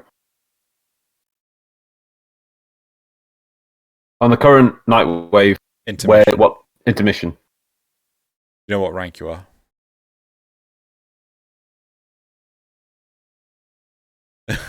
Are you going to go look it up? Can you hear us? Yeah, sorry. We're asking you what rank on. Oh, they're ranting. What? No. I was listening because my family's eating dinner and they're having it without me because I'm busy. Right. My rank is just like 1 or 2 after I get the armor set. So basically, Prestige 2. Yeah, no. Just after I get the armor set. I think it's the armor set's on like 26 or 27. I think. Oh, okay. Yeah. So Right. I've got everything except like all the bajillion credits that I would get if I moved further on. How would you feel if they took away the lore elements to Nightwave seasons?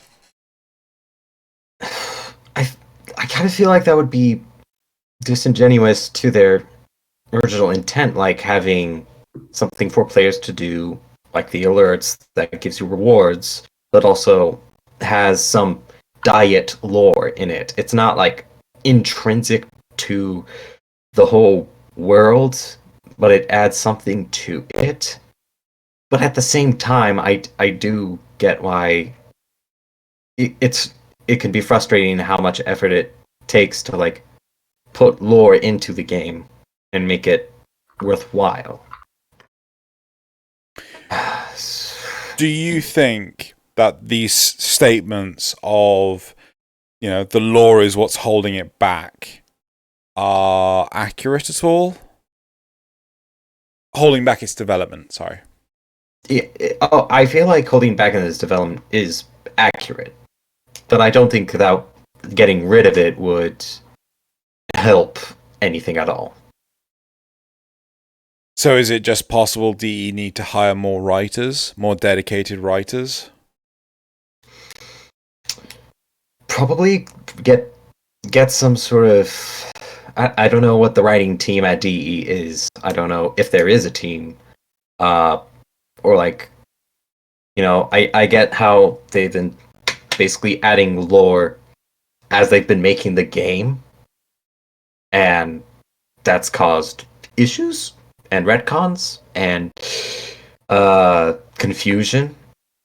So just trying to consolidate all of it into a cohesive whole is quite a task, but I don't think it's impossible if you get a team together to try and figure it out and streamline it.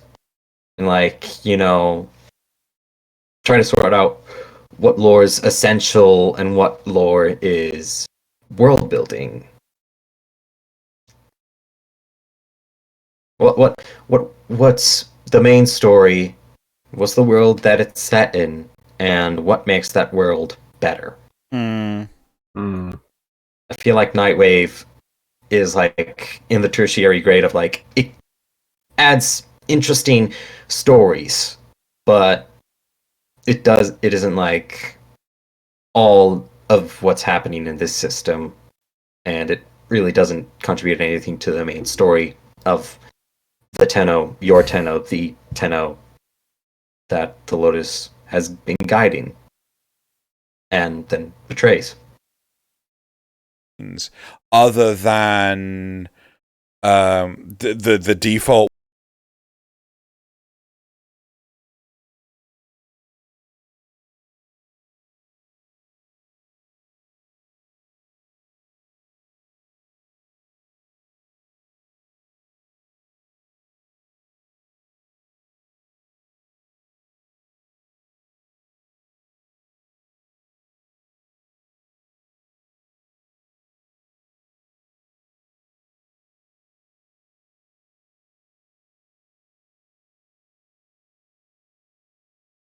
One, the Helminth, does the Mycoan one actually have a name? I can't remember.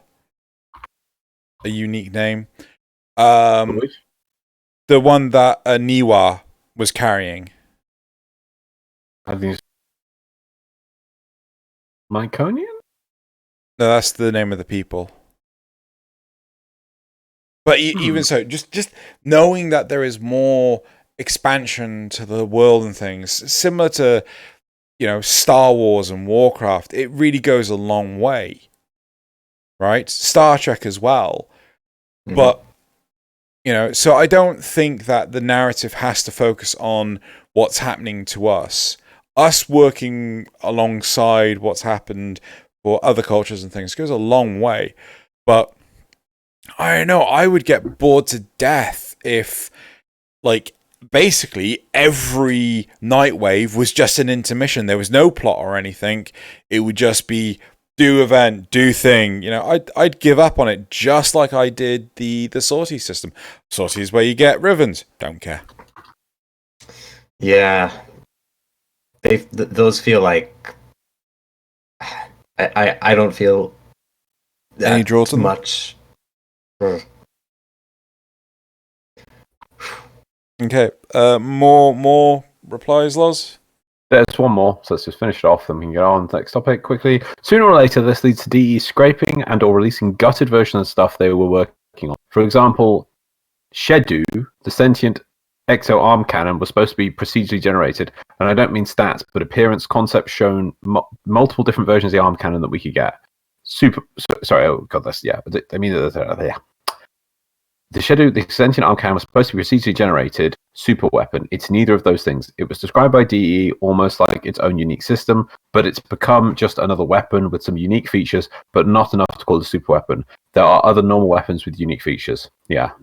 So that's the thing. It's the same thing with Kuva Liches. They were supposed to be this whole kingpin system, gutted down to just as a Kuva Lich.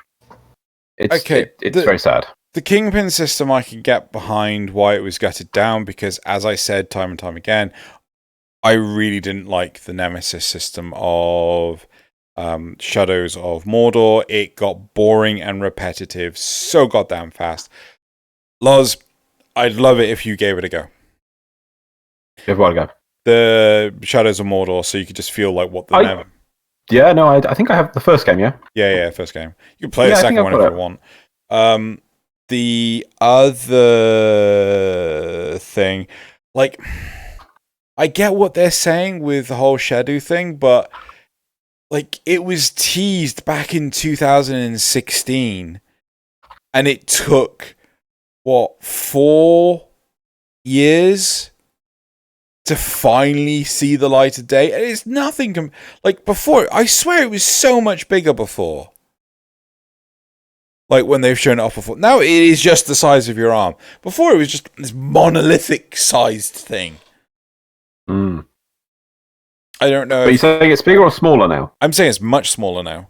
Yeah, I think it's a bit small now. It was supposed to be this whole massive protrusion from your body. I think it's been shrunk down. But what about the mechanics of it? It was supposed to have its own, it's supposed to be like a focus system style thing where you did stuff with it, whereas now it's just a gun. I really don't remember it. I mean, as I said, 4 years ago. A lot's changed since then.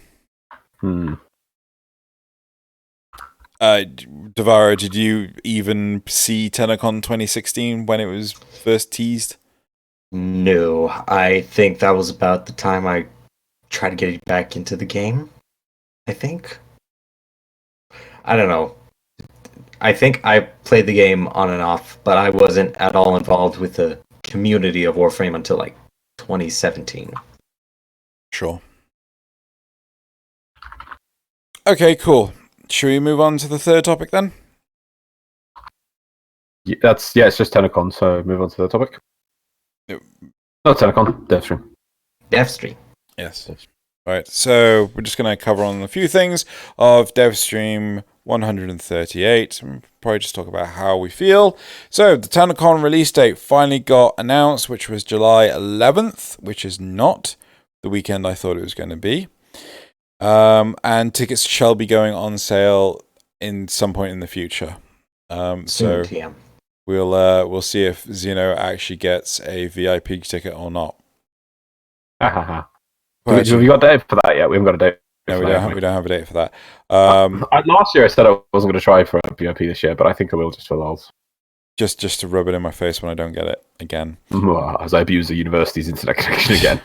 Well, I'm totally abusing works. It's like, oh, guys, I have to stay here to look after the servers, wink.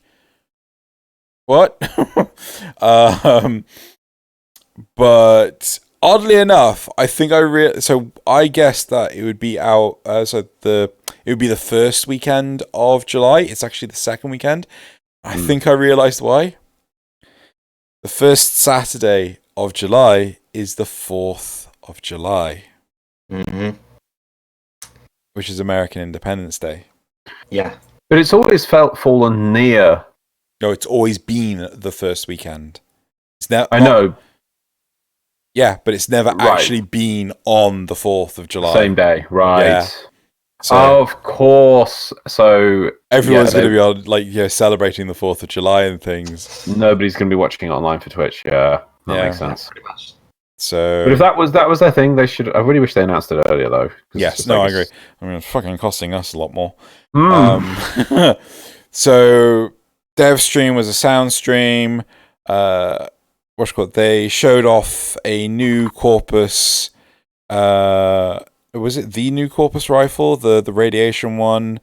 Mm-hmm. They also showed off the Corpus Gunblade, which was interesting. They showed off a sentient rifle as well, which again was interesting. It acted differently depending on, I think it was like a shotgun if you were up close, but it had like instant fall off, and then it acted like a rifle if you were aiming with it down scopes. So that was interesting. What else is there? Oh, so that sentient gun will come with Operation Scarlet Spear, which is evidently their test of the new Squad Link system. Ooh, okay. Yep. So I think we're going to be getting a Squad Link in the not too distant future. Then they've announced another event. I don't know if it is an operation, called the Deadlock Protocol, where they teased that it would be the revival of a Corpus founder. So a resurrection of a Corpus founder. And this will be bringing in the Corpus Gunblade. Protea makes deployable health orbs. So I think we're also deploying energy orbs as well or something. And ammo. Yeah, it was like spewing out the pickups and things, which was crazy. She also has a deployable turret which comes off her back, which again was interesting. And the really interesting thing was the sound effects as she goes back in time when she does her tracer rewind thing. Yeah. So did you catch that, Loz? I didn't catch that bit at all, no. Oh, okay. It was cool. basically, they showed off the ability, and in the dev build they didn't have sounds, but then they showed a video of them figuring out the sounds. Basically, they activated the ability, they swung their sword several times, fired like the Tsar, and then like a automatic rifle. Then, when the ability shifted backwards, the audio that was played for that duration was also reversed and kind of sped up. Yeah. Ooh, cool. Apparently, their audio engineer was one of the audio guys proposed the idea of recording the audio while the ability is active, so buffering it. And then when the ability finished and you rewind, then it plays the audio that it's buffered in reverse. And apparently their audio engineer is like, "What, are you crazy? You mad lad. Yeah. How dare you think of something?" It would be actively recording the sounds you hear in the environment continuously for like 10 seconds or something every time, dropping it every second. And then when you rewind, it would play you literally the sound you've had in the last 10 seconds. I don't know if it's the entirety of it. They did sort of imply that. I'm wondering if it's more focused on the audio of your Protea. So I've seen like Shy reference. Why not? It's like, would it be able to reverse the audio of corrupted Vor? Right, if you hear it. Now that would be interesting. Yeah. But I think for sanity's sake, they would only focus on the audio generated by the player character. Because I think it would be a lot more data to hold if you were buffering absolutely everything. Yeah, because you're only reversing, Protea and her weapons and her, abilities, and reversing like the whole of the sound around you while nothing around that changes. Yeah. That's cognitive dissonance. So I like the way you say that. Yeah. So I think that it'll probably just be Protea. Cool. I'm certainly excited for a new event, a new operation. It's been nearly a year since we last had one. I would like several years since the actual real last one. Which one are you considering the actual real last one? I don't even know. Well, what was? It's so long. Yeah, what was the one before? God, the Pyrus project, the Girder project, girders. Get you to girders, lads. Girders. Girders. Before girders. Yep. Plague Star. Yeah, Plague Star. Which came with a statue.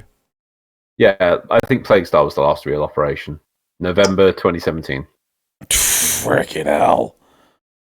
That was like when I started. Wait, I think I started. I may have started around when TennoCon was happening for the Plains of Eidolon, or just afterward. Oh, so that would have been that was like when I got reintroduced July myself to the game. 2017. Yeah. It was when I brought myself back, and I was like, "Oh dang, I don't have anything." Yep. So yeah, I think if you were to ask me, hey Xeno, would you prefer the Glassmaker Nightwave or Operation Scarlet Spear? Scarlet Spear, hands down. I want more community-driven events. That was one of the best things about the early days of Warframe, because we had one so goddamn frequently, but they've basically dried up now. Yeah, and the relay hub thing for it looks interesting and looks like a fun place for like a whole bunch of people to congregate and like do this event.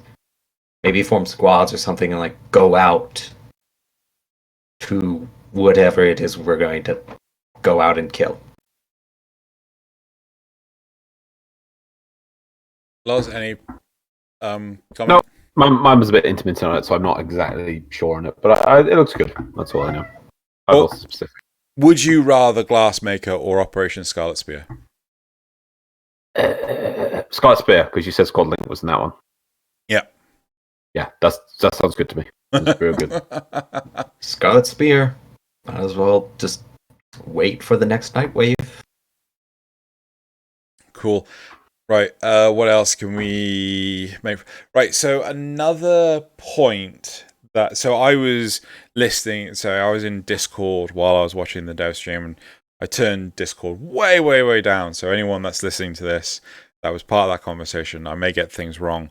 But one thing that was commented on was the originality of Protea's abilities and things. Right, so we're getting more Warframes with turrets and stuff, and we're even sort of like lifting the rewind ability from Tracer.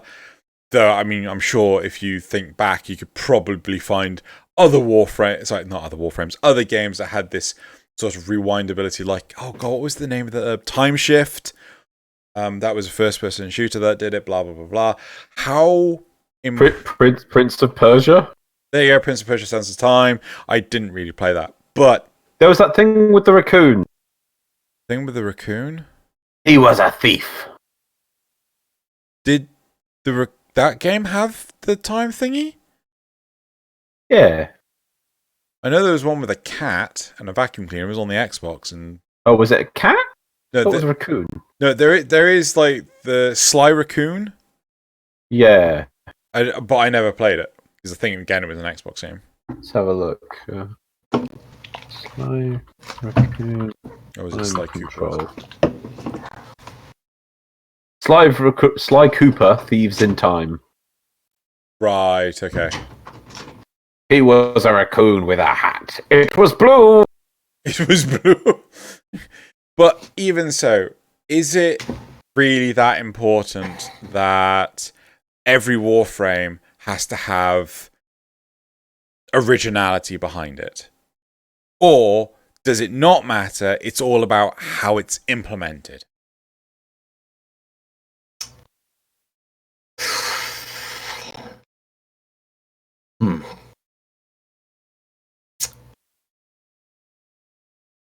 Loz, do you want to go first? What? You didn't even pay attention to what I said. Man, I was looking up Sly Cooper. Okay, I'll go. Go on. Implementation versus uniqueness. Yeah. Both are valued. But sometimes when you try to strike both, you kind of mess up on both. Yeah. Like, say, I don't know, Revenant. Yeah. He was all over the place, design-wise, and, like, no one really even knew what he was. Yeah. So he kind of came out with, like, Eidolon frame? And the community just kind of accepted him as T-posing lasers. Yeah. And that's it. So that was kind of awkward. And then you have something like Garuda or Hildren, who design-wise, I feel like, or like uniqueness, they were good and they were unique in what they did. And then the implementation was just fine. And but now I feel like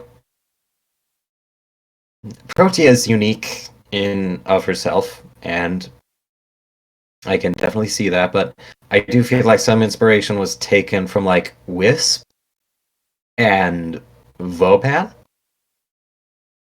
I feel like there's a connection there between like a recently released frame and like a frame she kind of like pulled some ideas from, and then they just put it together with a unique look and feel.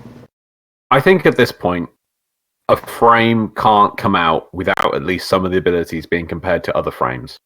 To come up with a completely new frame is getting harder and harder and harder. Yeah. Like, you could come up with something that's completely unique, but implementing it is a whole other story. You could have a Warframe who literally didn't do any damage whatsoever and just supported the team very well and very adequately. But would it be useful, and would it be used in today's meta of DPS and all that? Hello, I'm playing Trinity. He's not wrong. But it is difficult though, because like, I mean, look at Oberon when he first came out. Nope, Trinity's better. You're bringing the wrong Warframe. You bring Trinity. Don't bother bringing anything not Trinity. I'm pretty sure there was another healer before Oberon got his rework. God, who else was there? I swear there was. I guess there was health orbs from Necros, and it's like, that's great. I have Trinity with infinite button. No, it wasn't that. I swear there was a proper incentivized healing frame. Like, it wasn't exclusively like that. I don't think it was Octavia, but there was something that could heal, and it was just like, yeah, but still Trinity. Trinity was infinitely better. And I think that with the Equinox, maybe? Yes. Yeah, Trinity was still better. You know, and it's just, yeah, I've got all the range. I've got all the damage reduction. I've got all the awesomeness. And, you know, you couldn't compete with that. Now, there are so many DPS-oriented frames. It's just like, what the fuck do I choose? There's so... I feel there are so few Warframes coming out with the abilities being run in conjunction with the gunplay. They're more explosive bursts of DPS. Right? It's like, you know, Wisp, to be honest, I got on quite well with Wisp. I think Wisp worked really well. Hildren just felt like, I am now in Apache attack helicopter mode. Pew, pew, pew, pew, pew, pew, pew, pew, pew. Pew, pew, pew, pew, pew, pew, pew, pew, pew. Now I'll actually go back down and use my gun because I ran out of shields. Then there was Garuda. I don't get Garuda at all. Baruch, same deal. It's just like, you know, who else was there in the recent lot that came out? Revenant was another one that I didn't feel I could get hold of. Korra, same deal. Like, it just feels that so many frames that have been coming out as of recent are not with the mindset of being something you run in parallel with the gunplay, but something to excel. Like, just like, oh, yep, shit ton of damage, go back to shooting. Sorry, you were going to say something? Hang on, just one sec.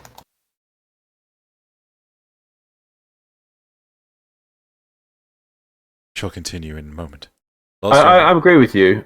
Gara was again another one for me where I'm just like looking at it, I'm like, but the thing is, I nerfed her. I know the thing. I was like, but I can just put up frost bubbles. I'm just like, why?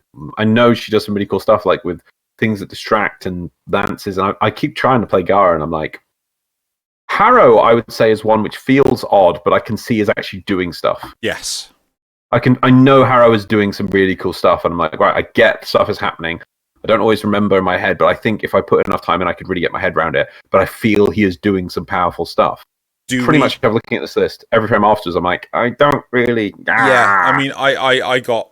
I can get behind what you're saying with Harrow. I really can.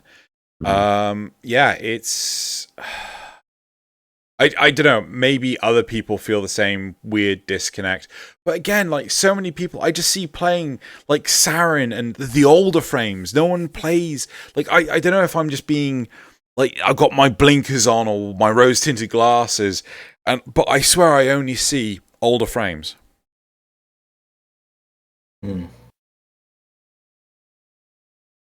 I know what it is. Yeah, I agree with you. The older ones I'm more comfortable with.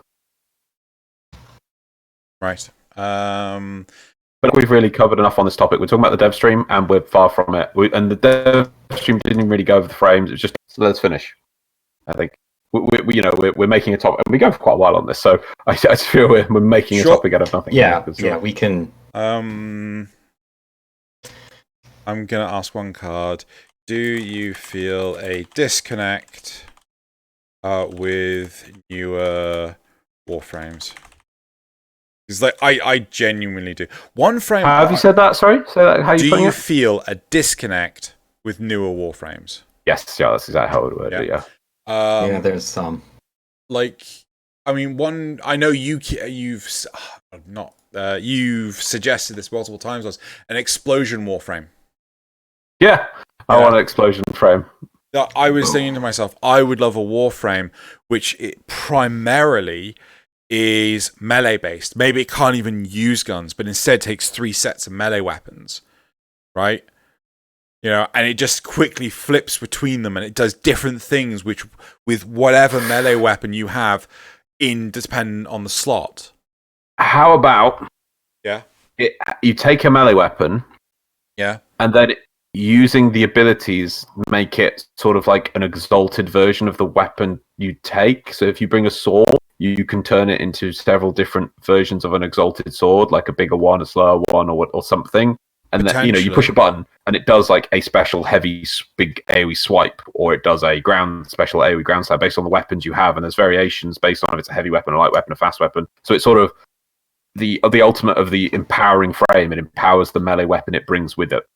Yeah, I mean, I would also have it based on the weapon. Like, I like the idea of it not being able to take guns, but I would also have it that it can sort of like jump easily to other enemies. So like it would have gap closers, and additionally, it would have a passive damage reduction when you're facing in the direction of an enemy. So I'm not talking about that really small cone thing that oh god, what's his name? Baruch has. I'm talking like if it is in front of you, like a 180 degree field of like, you know, it's a horizontal line. If it is in front of you, you can block the damage.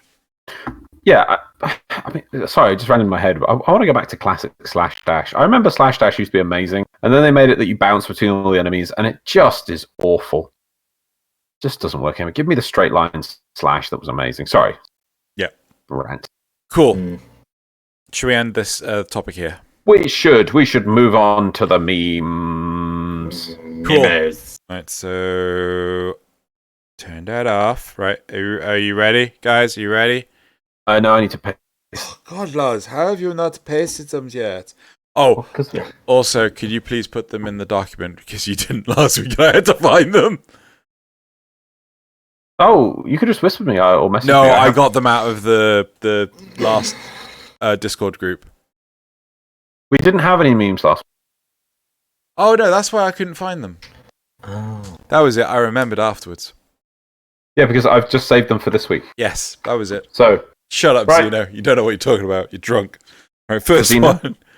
Oh, yes, that's what I looked. Do you know, I want to say a thing. I actually went and got 6 new memes for this week and was ready to do them and then saved them and then saw that this was the first meme from last week. And I'm like, no, I am using last week. I refuse to not do this meme because I'm like, yes! That's more than 6. That's 7. You're not allowed 7! I am allowed 7 because we didn't have memes last week. I didn't do ones, but I wanted because actually there was one more. There was one more comment on the thing, which was Zrugel asked in the comments of last week's episode. Well, in that case, I demand double memes next week. Sorry, Zrugel, never get double memes, but you can have bonus meme just for Zrugel. No, Zrugel, demand more double memes. Demand. Nope.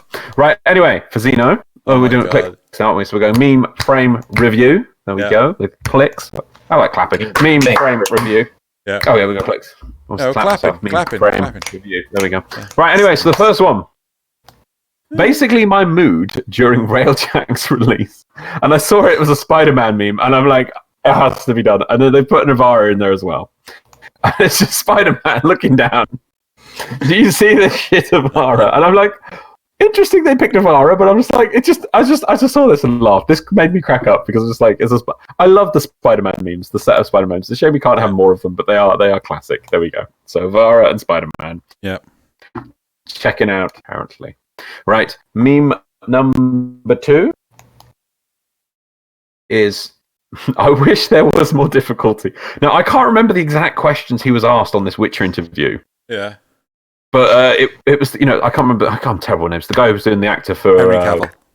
Henry Cavill. Such a dude. This guy is just the best. He is amazing. And I think it was, whatever it was, he just gave such an amazing answer from it.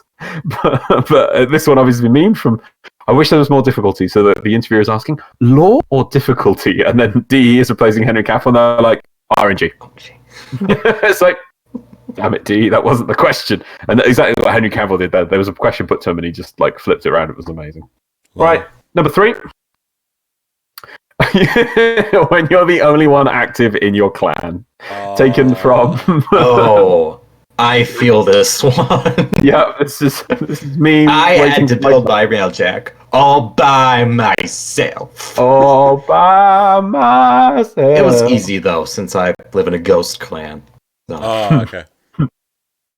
It was fine. Still, a meme taken from the new intro. It's brilliant. I love it. I do not know what this pain is.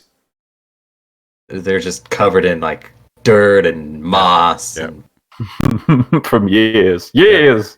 It has been 20 centuries. Number 4, or was that meme 4? number 4? Yeah. No, this is number 4. That was good. I saw this one. I don't know why I broke up laughing. Insert title, and we have the Grineer, the Corpus, the Infested represented with factions. With United States countries. So we've got the Grineer being your communists. So you got your Russians. You got your Corpus capitalists being America, and then you've got China being the Infested. And I'm like, oh dear. It's made poorly after millions of people died, but this was it was over a week ago, so it was more fun to joke about the coronavirus. Yeah, that's oof. You see, it was double memes last week. Double memes. Double memes. Never. Double memes. Never. Double memes. Never. Number 5. Number 1, 2. Yeah, it's 5. 5 on my list. Bro, I saw this one. I didn't even know about Rook's enhancements, but augments. But I saw this and I'm like, damn. So, rest in peace, Excalibur. So you've got the classic girlfriend meme where there's a guy with his girlfriend and he looks around at the girl in the red dress. And the original girlfriend is Chromatic Blade. Exalted Blade's damage type changes depending on energy color and status chance increased by 50%. And then you've got the new Baruch one. Desert Wind is granted plus 35% status chance and changes its damage type to match enemies' weakness. So it's like it's just Chromatic Blade. Yeah, exactly. Like, oh, look at that in that augment. Yeah, it's pretty sweet. Yep. I was like, that is a on-point meme. That one is brilliant. Yep. Someone commented, I have never encountered a Baruch player, so I have no idea what he does.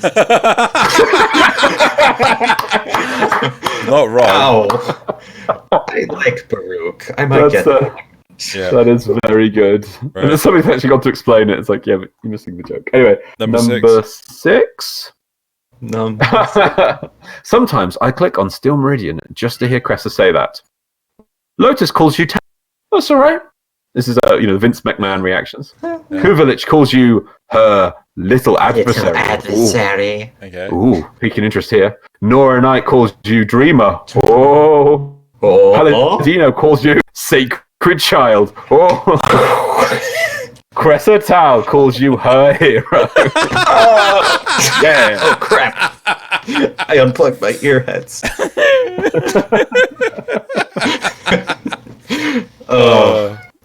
And then...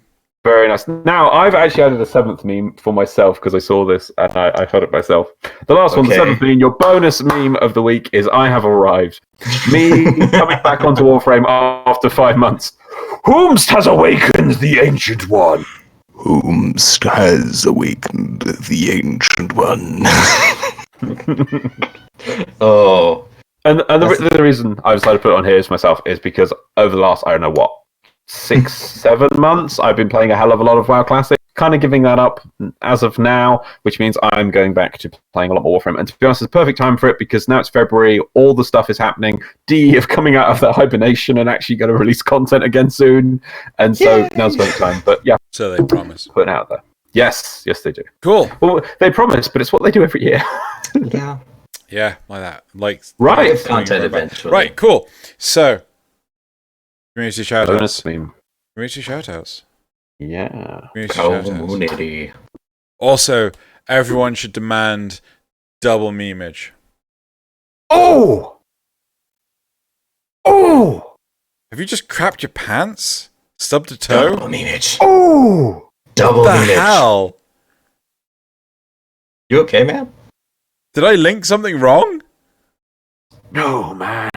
Okay, he's looking at the first one. Right. He's linking in the first. So he's looking at the first one. Okay, that's fine. Right. So that's the memes again. All right. The first community shout out is this phenomenal Gauss by Clear. You done? No, it's so good. Right. This. Oh, dang. Oh, dang. Yeah. This I Gauss. want that on my wall. I want that on my wall. Why don't those jetpacks actually do that? I want them to do that now. Gauss by Cleo Natarin. The thing that I actually really admire. Oh my god! You gonna calm down? Are you gonna like? He needs to calm himself down. He needs to cool off. Okay. Hang on. I like this because of the very immaculate. Will you fucking stop it? I'm gonna cool down. I'm gonna mute him in a minute. Don't worry.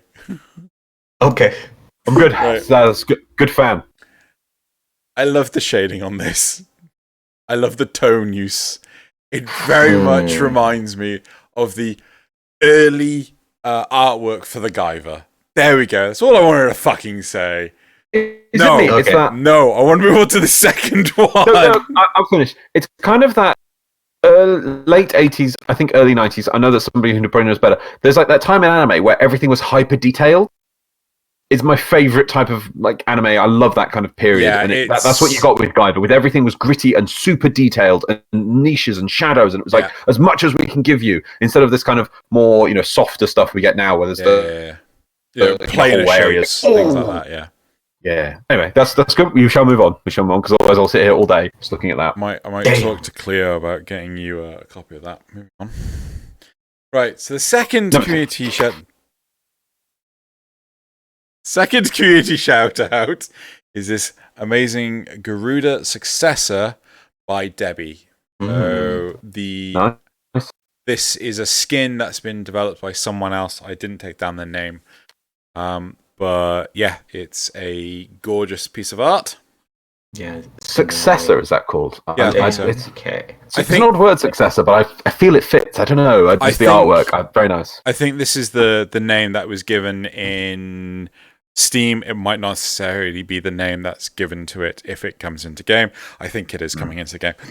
Right. I thought it already has. It may have.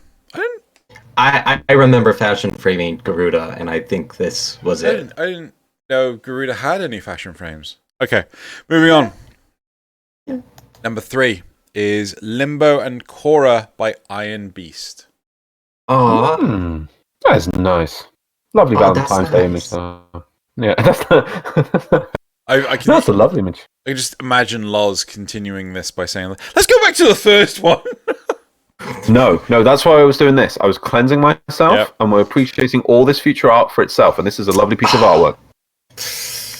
The energy of this art, it's nice. Yep. I like the glint of light on the metallics. Yeah. Also, I just love Limbo. He's such a dapper fellow. To be honest, I love the costume on Korra here. That helmet from that angle just looks amazing. It's great. It's good. I love the little things like the hands. By the way, if you notice, like the hands that was they're leaning against each other, you got like the hands like it's nice. It's just nice, man. The fourth community shout out is Sagas Ruck by Maril the Corpus Gremlin. I would buy that comic. Yeah. Sketchman's quote, as that's nevermore in thing, of Saga Struck because everyone needs a Bernie. He is a Bernie boy who burns a lot of stuff. That's cool. Yeah, you don't get much Saga Struck art, and he's probably one of my favorite Grenier. Yep. Apparently not dead. He just looks like a Cyclops. You're not dead! Wait, where have you been for the last 3 years?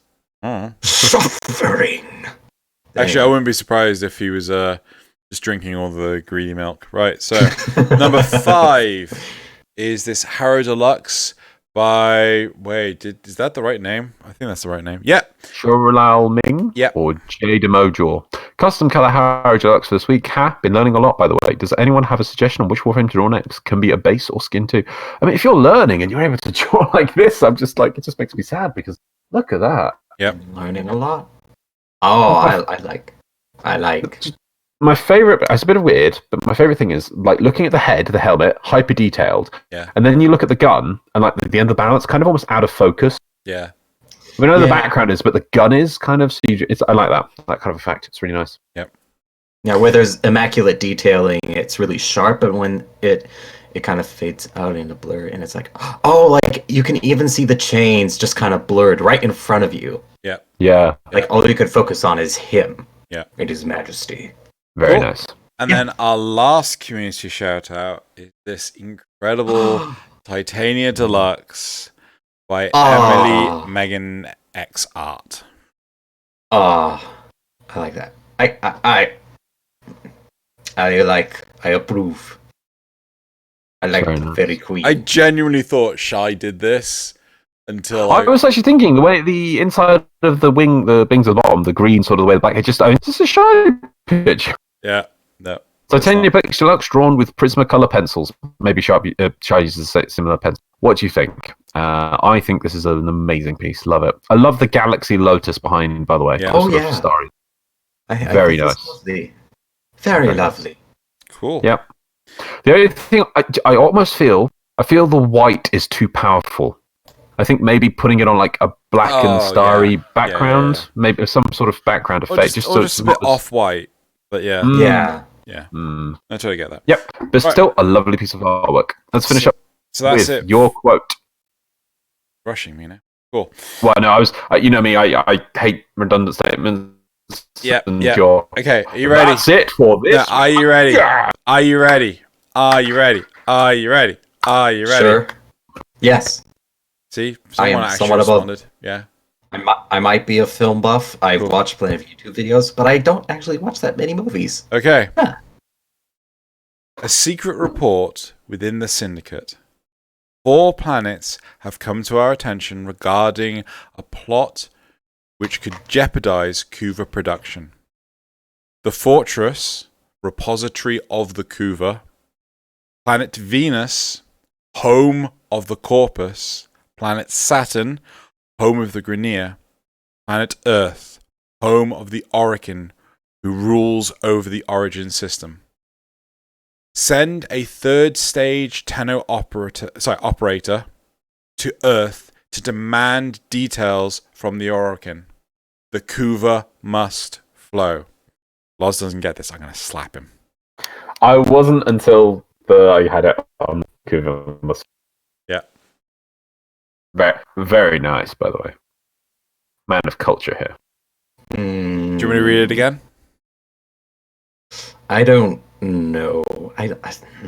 Sci-fi. Oh, absolutely sci-fi. Getting a remake soon, I am thinking. Well, I think it is actually. Yeah, I mean, but he might not know that. He may, you know. I don't know that, but now I know that, and now I am no less clueless than before. Hang on, sci-fi. This year? Wow. Getting a remake. No, I think it's just been updated this year. I don't think it's coming out this year. Getting a remake? No. Scheduled for release December 18, 2020. Have they actually announced any of the cast? I'm distracting. Do you want any hints? Who has it come out since after 1999? No. Came out Okay, in then 1984. 1984. Nope, I'm stumped. Humpty Stumpty. Loz? Dune. Oh, Yeah. that's why I don't get it. Yeah, it's Dune. The quote felt eerily familiar, but I haven't seen Dune or read the book. But I've heard it's good. To be honest, read the first book. It's all you need. You want to read it. It gets a bit weird after the first book, and just not really worth it. The first book is just amazing. I've heard it's really trippy, wacky, out there sci-fi. No, I'd say the first one's kind of solid and grounded within its universe, within the rules it establishes. Right. It's the sequels that then actually go wacky within. People turn into worms and things. Right. It's just mad, man. It doesn't make any sense. But the first Dune book is just amazing. It's just a complete, so it's just the world, the politics. Oh, it's so good. But the movies are a bit weird. A bit. Yeah. Okay. I didn't hear any news about it, and I'm not totally invested in it. But it's a good quote. I'm looking at the cast though. They have announced them, and I'm like, who's playing Paul? Who is this? Timothy Chalamet. Who are you? What have you been in? Nothing? Nothing, it seems. I've never seen you before. Right. Okay. So that's it for this episode. Thank you very much, everyone, for listening. Oh my god. No. What? Who's playing Duncan? No? Jason Momoa. Jason This Momoa's is going to be amazing. I'm... Okay. Who's Duncan? That's what I want to know. He's pretty badass in the show. In the book, he's pretty badass. Well, to be played by Jason Momoa, you have to be badass. Thing. I was like, the main character is a guy called Paul Atreides, and it's played by this guy I haven't even know. The main Lady Jessica is the mother of Paul, and she's in it a lot. I have no idea who she is. Rebecca Ferguson? I don't know what she. And then I'm looking down the list. I was like, there must be some brand person I've known before of a name to draw me in. Jason Momoa of Duncan. I'm like, sold. I'm there you go. I'm gonna hit the end button. Okay. Okay. Do that. Yay. We're on the end slate now. Yay. Does my name show up in the Patreon supporters yet? I've been trying to catch my name. Wait. Who are you? Who is that person? Wait, when? It's Who are you? got Batista in it. Wait, Dave Bautista?